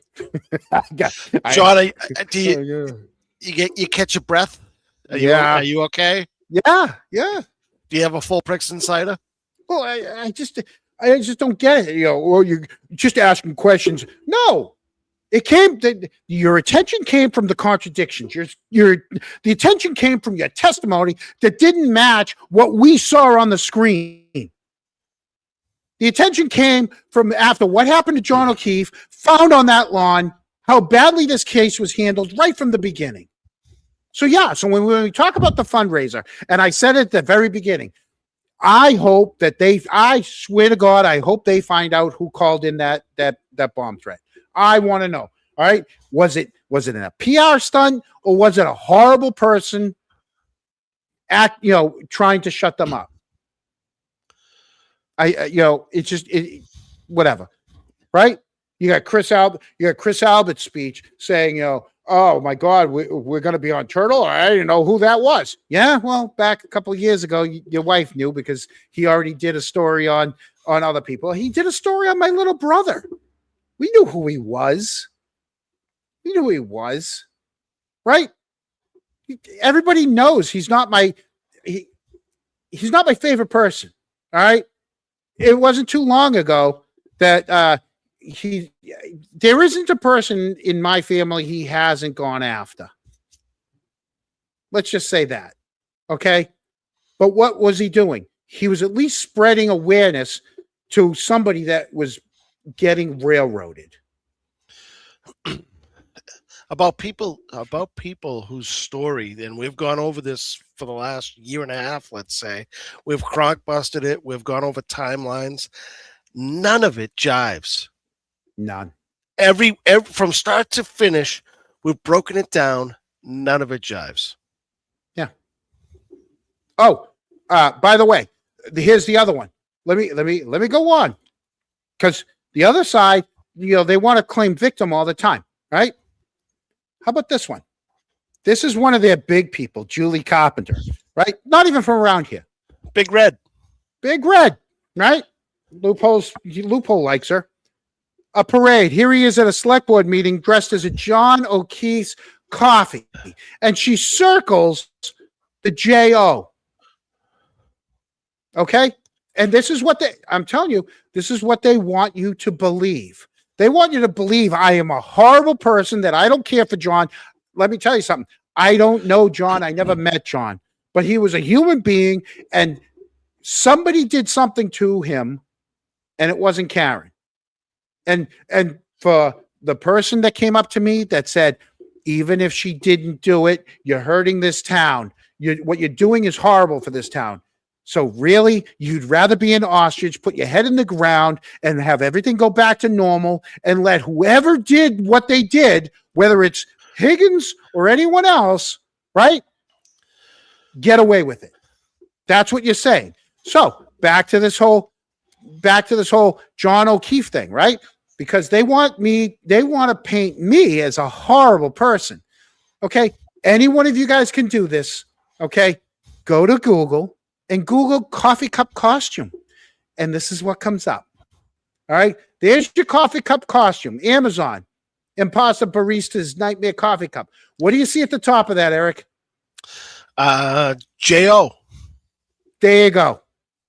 That's how the costume comes, people. It has nothing to do with John O'Keefe. John, that coffee cup. Go ahead. Sorry, I just wanted to comment that you did wear that coffee cup better. I wore that coffee cup as a symbol of, there was times in which, the secretary would get everybody their coffee before the meetings, and she'd place them on the desk, and that's usually how the select board meetings go, right? But there was times in which Chris wasn't even there, but his coffee cup sure was. So that was me protesting Chris, right? Saying, hey, your coffee cup's there more than you are. It had nothing to do with Karen Reed, John O'Keefe, nothing.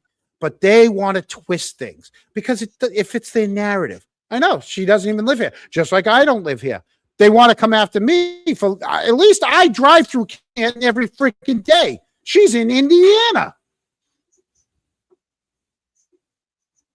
She'd have a tough time flying to Logan and taking an Uber to Canton. Yeah. For the record, and we saw it tonight earlier, the Dee Dee did say it. John O'Keefe's best friend, what's his name? John Jackson. John Jackson said a prayer, and he talked a lot about John. So yes, the gala, there was talk about John, but for the most part, that gala had nothing to do with John O'Keefe. It was about raising money for the House defendants. There you go. It wasn't a Justice for John O'Keefe event. It was a testify event. It was a please help us, please give us money event. And I'd like to thank the people, and I would like to thank Earl Pink Gray. We put it up there, right? Who else? There was a couple Kerry Lama. Kerry Lama. You sent us super chats from the other side. Earl Pink Gray again. And like I said, it's going to Lucky. It's not going to us. If that hadn't been Eric, if Loopy hadn't jumped on that, I was going to put it towards the Canton High School what we started last week. Sure. It's fine. I mean, I have no problem splitting it between Dee and Lucky. I mean, she didn't have to come on. She came on within an hour's notice. Literally that just was put together within an hour of the show. So now they'll probably get me. Oh, it was 2 hours before. You know what I mean? I didn't know that was going to happen to the last minute. And that's why basically I had no questions and I let him take all the questions. So there's that. So yeah, for the people that are left, for our Kronks, I know it's 10 o'clock. We can save this or we can go through it just as fast as I just did some of these other things. Watch the comments. I got some Helena Rafferty news because I did get some requests back. Do you guys even want to hear about the updated Helena Rafferty news or not? We can save it for another night. I'm sure we could do a second show this week. But yeah, it's only 7 for me. Do it. Okay. Yeah. You guys want to hear it? All right. Whew. So I reached out again with more FOIA requests. I wanted to know because remember, she's never been sworn in. And so then I wanted to know after we went down that rabbit hole in a prior show in which we wanted to know what the law was and how everything got passed. It was a bill, it went before a committee, it went back, and then it finally became a law. So as the law is written, it's no longer the select board that has the power. It's actually the police chief. So I actually, let me pull these up. I actually asked for the downloads. Here it is. The list of officers that have been appointed by the chief. So let's look at this. So this is the request, right? The town of Canton is in receipt of your public records request from June 3rd. Now, mind you, this is like 3 months of trying to just to get them to answer a freaking question. Again, transparency. All we wanted to know is how is she working details, right? So I asked for copies of any roster or appointment list, personnel list, or detail eligibility list, right? Identifying individuals who served as special police officers for the town of Canton between January 1st of 25 through this year. Okay. Because she's been working details since she retired. Okay. So pretty much that's what I asked for. And here we go. Right. In January to July, because remember, Canton goes July to July. Their year is July to July. Right. So from January of 25 to July of 25, these are your special police officers. Paul, DG, and Petro. He's the one that embezzled the money from the town that they paid back after they cleaned Tim Taylor's Jeep after his dog tragically died because he left it in the Jeep all day. And he's the one that just got a new Promoted to sergeant. Yeah. promoted to sergeant. Kenny Drynan, Paul Gallagher, even though we know he's now also, so he's also working at Wegmans as he's the head of the Wegmans security and he's working details. Tommy Kelleher, William Lenhart, which is Scott Lenhart. His father was William. He's another double. He's another one of those father sons like Tommy Kelleher and like Helena Rafferty. Helena Rafferty. There you go. Right. Helena Rafferty. So under the interim chief, Chief Perkins is the one who appointed her as a special police officer, along with Brian Wanless. We know who he is, right? He's Brilliant's Auto Body, Richard Whalen, and Chip Yeaton. Chip Yeaton used to be in the schools. He was a school resource officer until there was some sort of demotion. Helena demoted Chip Yeaton for some sort of incident up at Ponkapog that he wasn't too happy about, and he got demoted. So basically, the interim chief appointed her, and Daniels appointed her. And we also have, right? Let me pull this up. We also have. No, I don't want a slide. I don't want a PDF. My computer. All right. I also asked because I want to make sure the officers, once they are anyone that's a retired officer for the I'm sorry. This is basically their personnel action form that you can go through, like Paul, DG, and Petro, right? His effective date was 10/13 of 24, retired police department. The job class was 21-2. He approved retirement in 24, eligible to do police details. And look who signs off on it. The select board, right? There's Michael Loughran. There's Patricia Boyden. There's John J.R. McCourt. There's all five of them, right? But who you don't see is Charlie Duty. So then you go to someone else. There's Kenneth Drynan, right? Where his went back. Chris Conley was a select board member back then. Okay. Let's go down to here's another one. So you'll see Tommy Kelleher. Tommy Kelleher retires.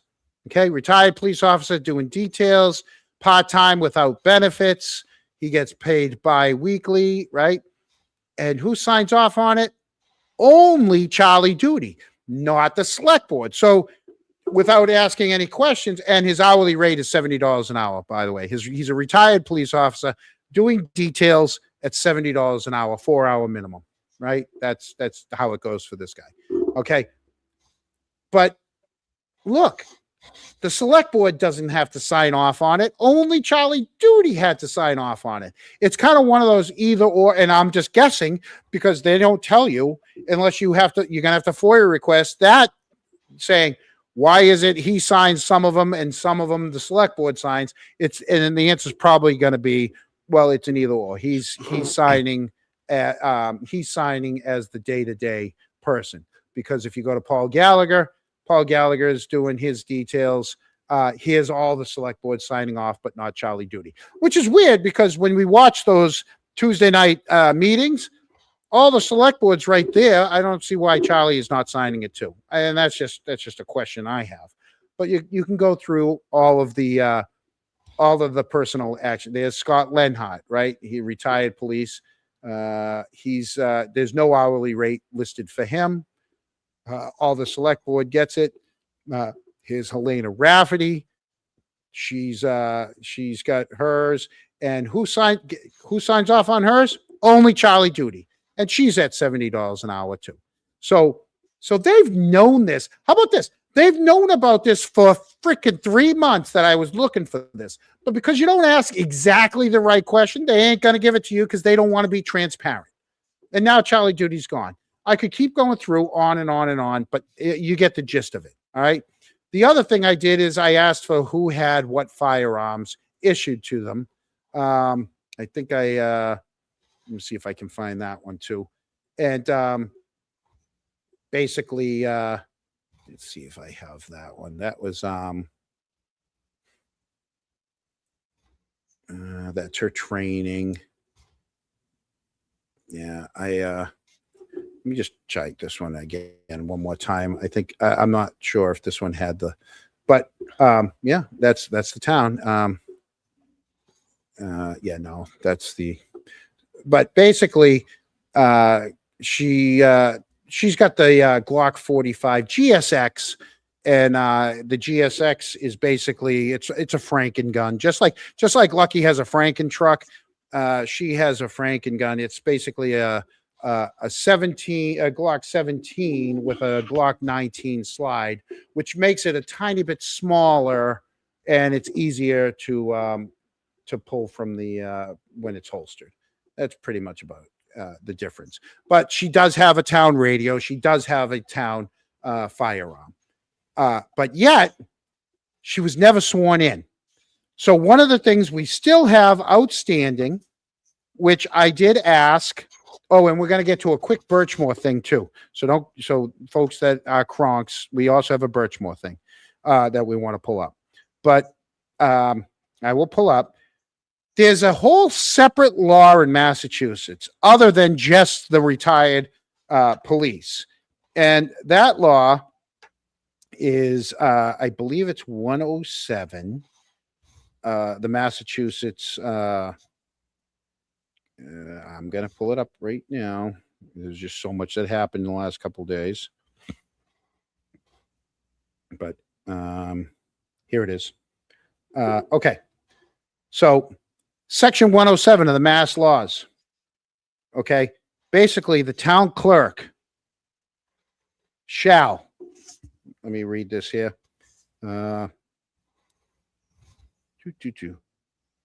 Every other elected member and every appointed member of every board or commission of a town, and every other elected officer and every appointed officer of a town shall also, before entering upon his official duties, be sworn to the faithful performance thereof by the town clerk. So every time they get appointed, they're supposed to go down to the town hall and get sworn in. And I know it's trivial, but you know what? It's one of the laws of Massachusetts for these police officers. They were supposed to be sworn in. And so now there's yet another FOIA request in town hall asking, hey, under this law, when did you swear these people in from 25 and 26? And when it comes back, yeah, we didn't. We have nothing. So what? You don't care about mass law? You just want to let these cops out there without being sworn in? That's going to be my question. And if something would have happened and they weren't sworn in, what's the liability of the town? I mean, there's liability. Not a lawyer. I don't know. No. You know lawyers. Yeah. Let's pull up while we still have people watching. Let's pull up So Grant Smith Ellis, the freaking genius that he is, right? My man. Your man. He saw something that nobody else saw. Okay. Grant Smith Ellis, when reviewing the Birchmore files, when we see Farwell leaving her apartment, you'll see him go out the door and turn left. But just before he, like seconds before he does, there's another person that also is walking by. And Grant wanted to know who is it. So let's pull this up. Right. So there goes. So watch this. He'll zoom in. There he goes. Look at the windows. He even keeps zooming in. There goes a guy with a gray sweatshirt. Boom. Or gray sweatshirt, blue arms. And that happened prior to Just Farwell coming out of the elevator. and then Farwell turns and goes in the exact same direction as him. So this is him slowing it down, showing a guy walking by the entrance right before. Here comes the right before. There he goes. As he's going through that door, that guy, and he goes to the left too. So that's something else that Grant, and then he leaves the front door wide open. See that the doors, but it's right before he comes out of the elevator. You see the guy go walking across. So something else that just another turn of events. And I think what Grant is getting at is, did Farwell act alone? Did he have someone bring him there? Was somebody waiting outside? Did you know what I mean? Or was it just somebody walking by? It could have been anything. And Mizzy, the video she had for years, doesn't have this on it. 5-second difference. They cut those 5 seconds out. Wow. There you go. Wow. There you go. And Mizzy has been the person who has been nothing but Sandra Birchmore for the last for years now, right? 3-4 years. She's been all over this Birchmore case. And Mizzy didn't even, hey Mizzy, thank you for being with us. Miss you. I wish we could have you back on more. One of Mizzy's best moments was when she went right at Bob McCarthy. Her name is Sandra Birchmore. Bob couldn't say. Bob had like 7 different Couldn't even names say her for name her, right. and it was awful. Couldn't even say her name right. And good for Mizzy for getting right there and it making was sure Bob also knew. a Canton person also did that too. That was also oh my God, her husband's the hockey coach, Tara Schulman. Tara Schulman also said it too. And she basically let them know that they had the American flag wrong up at the at town hall. I mean, it's like, come on. They don't want, none of them want to be, nobody wants to be embarrassed, but none of them want to even do the right thing and admit like, oh shit, we made a mistake. Hey, you know what? There you go. So yeah, the cameras are only in the lobby. God forbid they have cameras outside. I guess it's like the police station too. The cameras are only in certain places. So, but yeah. So why are those 5 seconds missing from one, and now all of a sudden again, why do you see these things 3 years later? Mm-hmm. Same thing with the Craig Casey. How about all the dash cam footage that we don't have from Craig Casey? So that's the little Birchmore thing. If you guys you gotta follow Grant. I'm gonna say this with a grain of salt. I follow Grant. I don't follow his war coverage, but it's amazing. I follow his war coverage. It is amazing. Just like I'm not right 100% of the time, Grant's not right 100% of the time. None of us are. Nobody is. Okay. So, I mean, sometimes, there's times that I have privately texted him and said, hey, you kind of got that a little bit wrong, because nobody wants to put it out there right out in the thing saying, so. But for the most part, he's an amazing person to follow. Mizzy, she's right there, mixed up girl in a mixed up world, right? follow her if you're interested in the Birchmore stuff. Yeah, let me make sure I have everything that we went through, Eric, because I mean, it was a whirlwind of a night. And John, I don't want to speak for Mizzy, but I think Mizzy agrees with me. Everybody should be voting for Adam Deitch, September 1st.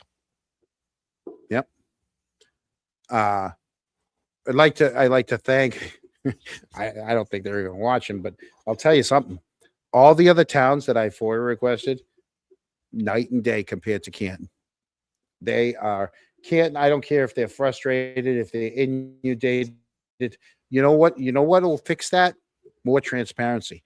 Come into the 2000s, get everything online, make it available for people. Stop hiding stuff. Stop getting your panties in a bunch because you have to go downstairs because God forbid it's not if it's not a dog license or a marriage license, which you can handle right there in the back room. Okay, you don't want to go downstairs for stuff. Sorry, that's what you signed up for. You're the town clerk. You asked for it. You ran to be, you ran an election to be a town clerk, almost unopposed for like the last 15 years. Nobody's run against you. You've had it easy. Now you have a little tough time in Canton because people want answers. Literally, people want answers, and you don't want to give them to them because you'd rather sit on your ass and give out some dog licenses. And then it takes you your 10 days, all right, until 3:30 in the afternoon. All right. So, well, John, again, you're a little bit of a shit stirrer, and they're not going to help you out. No, I'm fine with it. Stay out of Canton. Stay out of Canton. Stay out of Canton. You know what? And I'm going to keep asking every 5 days. I'm going to ask a new question. I just asked 2 today. I just asked 2 more today. All right. I know me and Loophole feel differently about it. I want to know about the raffle. I'm sure a lot of other people want to know about those raffles. Did they ask the town if they could have a raffle? You're damn right I asked the town if they could have a raffle. Is it petty? You're damn right it's petty. Should you have done it? Damn right you should have done it. Because here's the thing, Eric, and I posted about this before. A couple years ago, when I decided I was going to walk in that Halloween parade, and I made it known, asking anyone, hey, if you want to walk in the parade with me, my stepdaughter and her kids, why'd you show up and we can all be ducks? Okay. Helena gave me a phone call and she said, hey, John, I noticed you're having an event that goes up against an event we're having in town. I said, no, Helena, I'm not having an event. I go, I'm walking in the parade. We need to talk about this. I go, what do you mean? She goes, you can't be walking as a duck. It'll trigger people. No shit. It's still triggering people. Just 2 nights ago, the lady was having a meltdown, right? Anyways, I said, Helena, I go, it's a Halloween parade. People can dress in any costume. She goes, well, what if they show up in red Solo cups? Or what if they show, like she starts going through it. I go, well, that's on them. I go, I didn't ask them to show up in red Solo cups. I asked them to show up in ducks. I want a whole flock of ducks to walk down the street. She goes, we can't have that. And I said, oh, I don't see what the problem is. So we ended up having, and this is on the same night that the police audit committee had that meeting up at Pequot Side. That was the one where I think it was, didn't Dennis Sweeney have a little bit of a little say up there that night because it was overcrowded, and the fire chief at the time he was incredible at controlling the crowds, moving people in and out of Pequot Side because of the seating, right? So for 3 hours, I was at town hall because basically they wanted me to believe that this meeting was, and I had talked to Helena through text for a while, for days leading up to this, on coming to some sort of solution to bring town meeting, to bring the select board meetings back up in person. And I think the deal was going to be, if we could do that, I was going to not walk in the parade anymore. But here's the thing, that we were too close to the parade, and I didn't trust that they weren't gonna fall back on it. So you had Mike Loughran with his laptop typing away, taking notes. You had Charlie Duty across me, and I had Helena right next to me, and Helena was taking notes.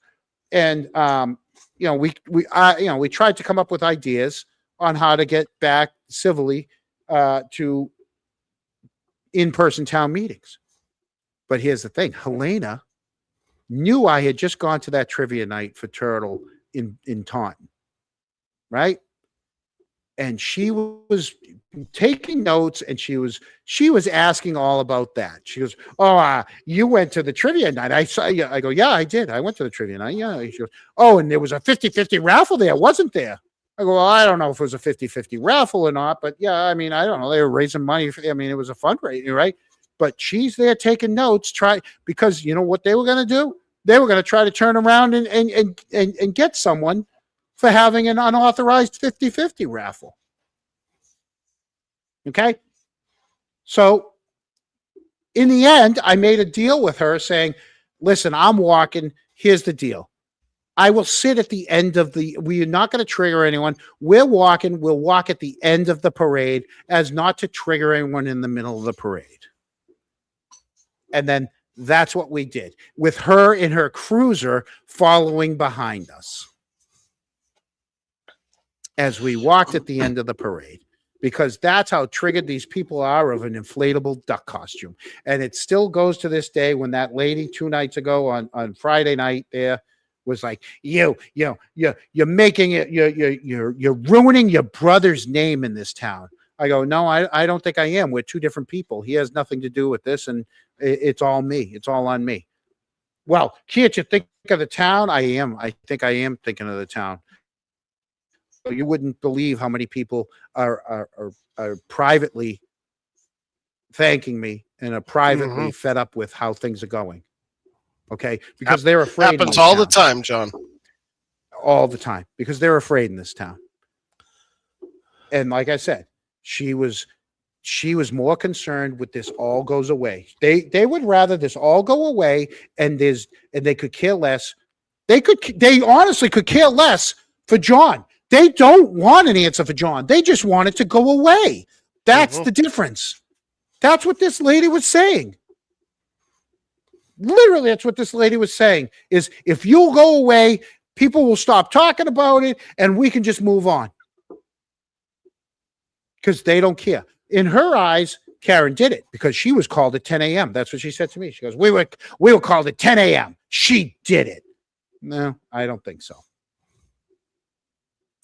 Yeah, I don't think so either. Right.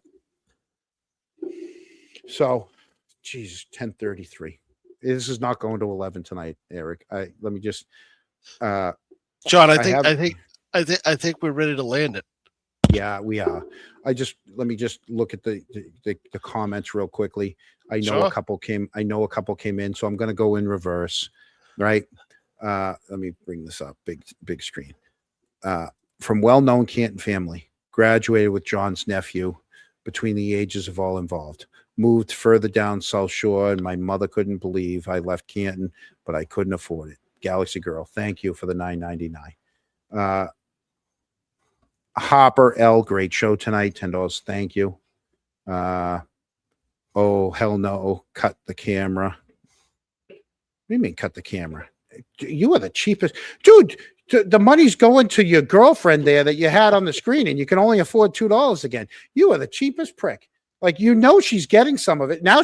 So basically she's getting 50 cents from you, Loophole, because Google's taking $1, right? And the other dollar, 50 cents is going to Lucky, and now you just gave her 50 cents. You cheap prick.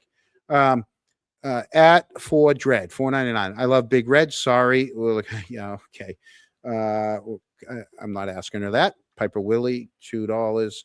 And Fiona, $1.99 for Lucky. Richie Schiffer with more memberships, 7 months. Richie, you know what it's like to have the Canton police stalk you for 6 months, and be with the Ducks. Let's pay off Lucky's house. There you go. So those were the chats, and the live chats. Hopefully, Eric paid attention to you guys tonight.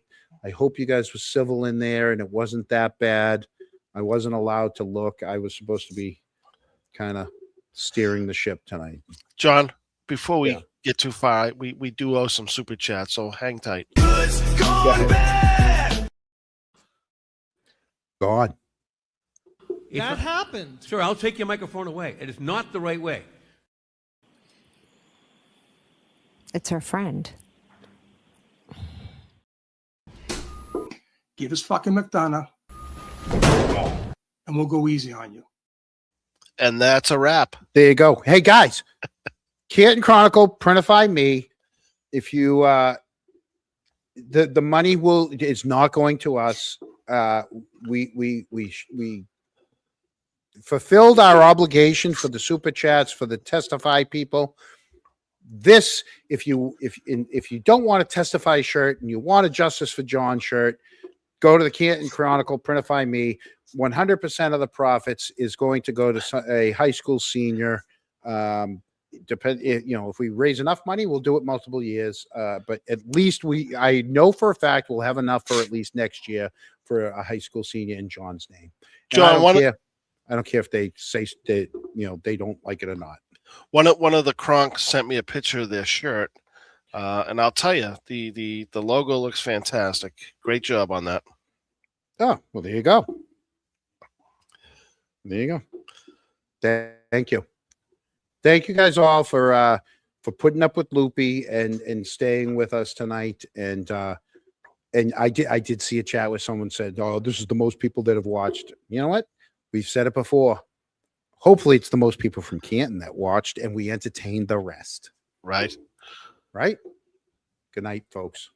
Buy some shirts.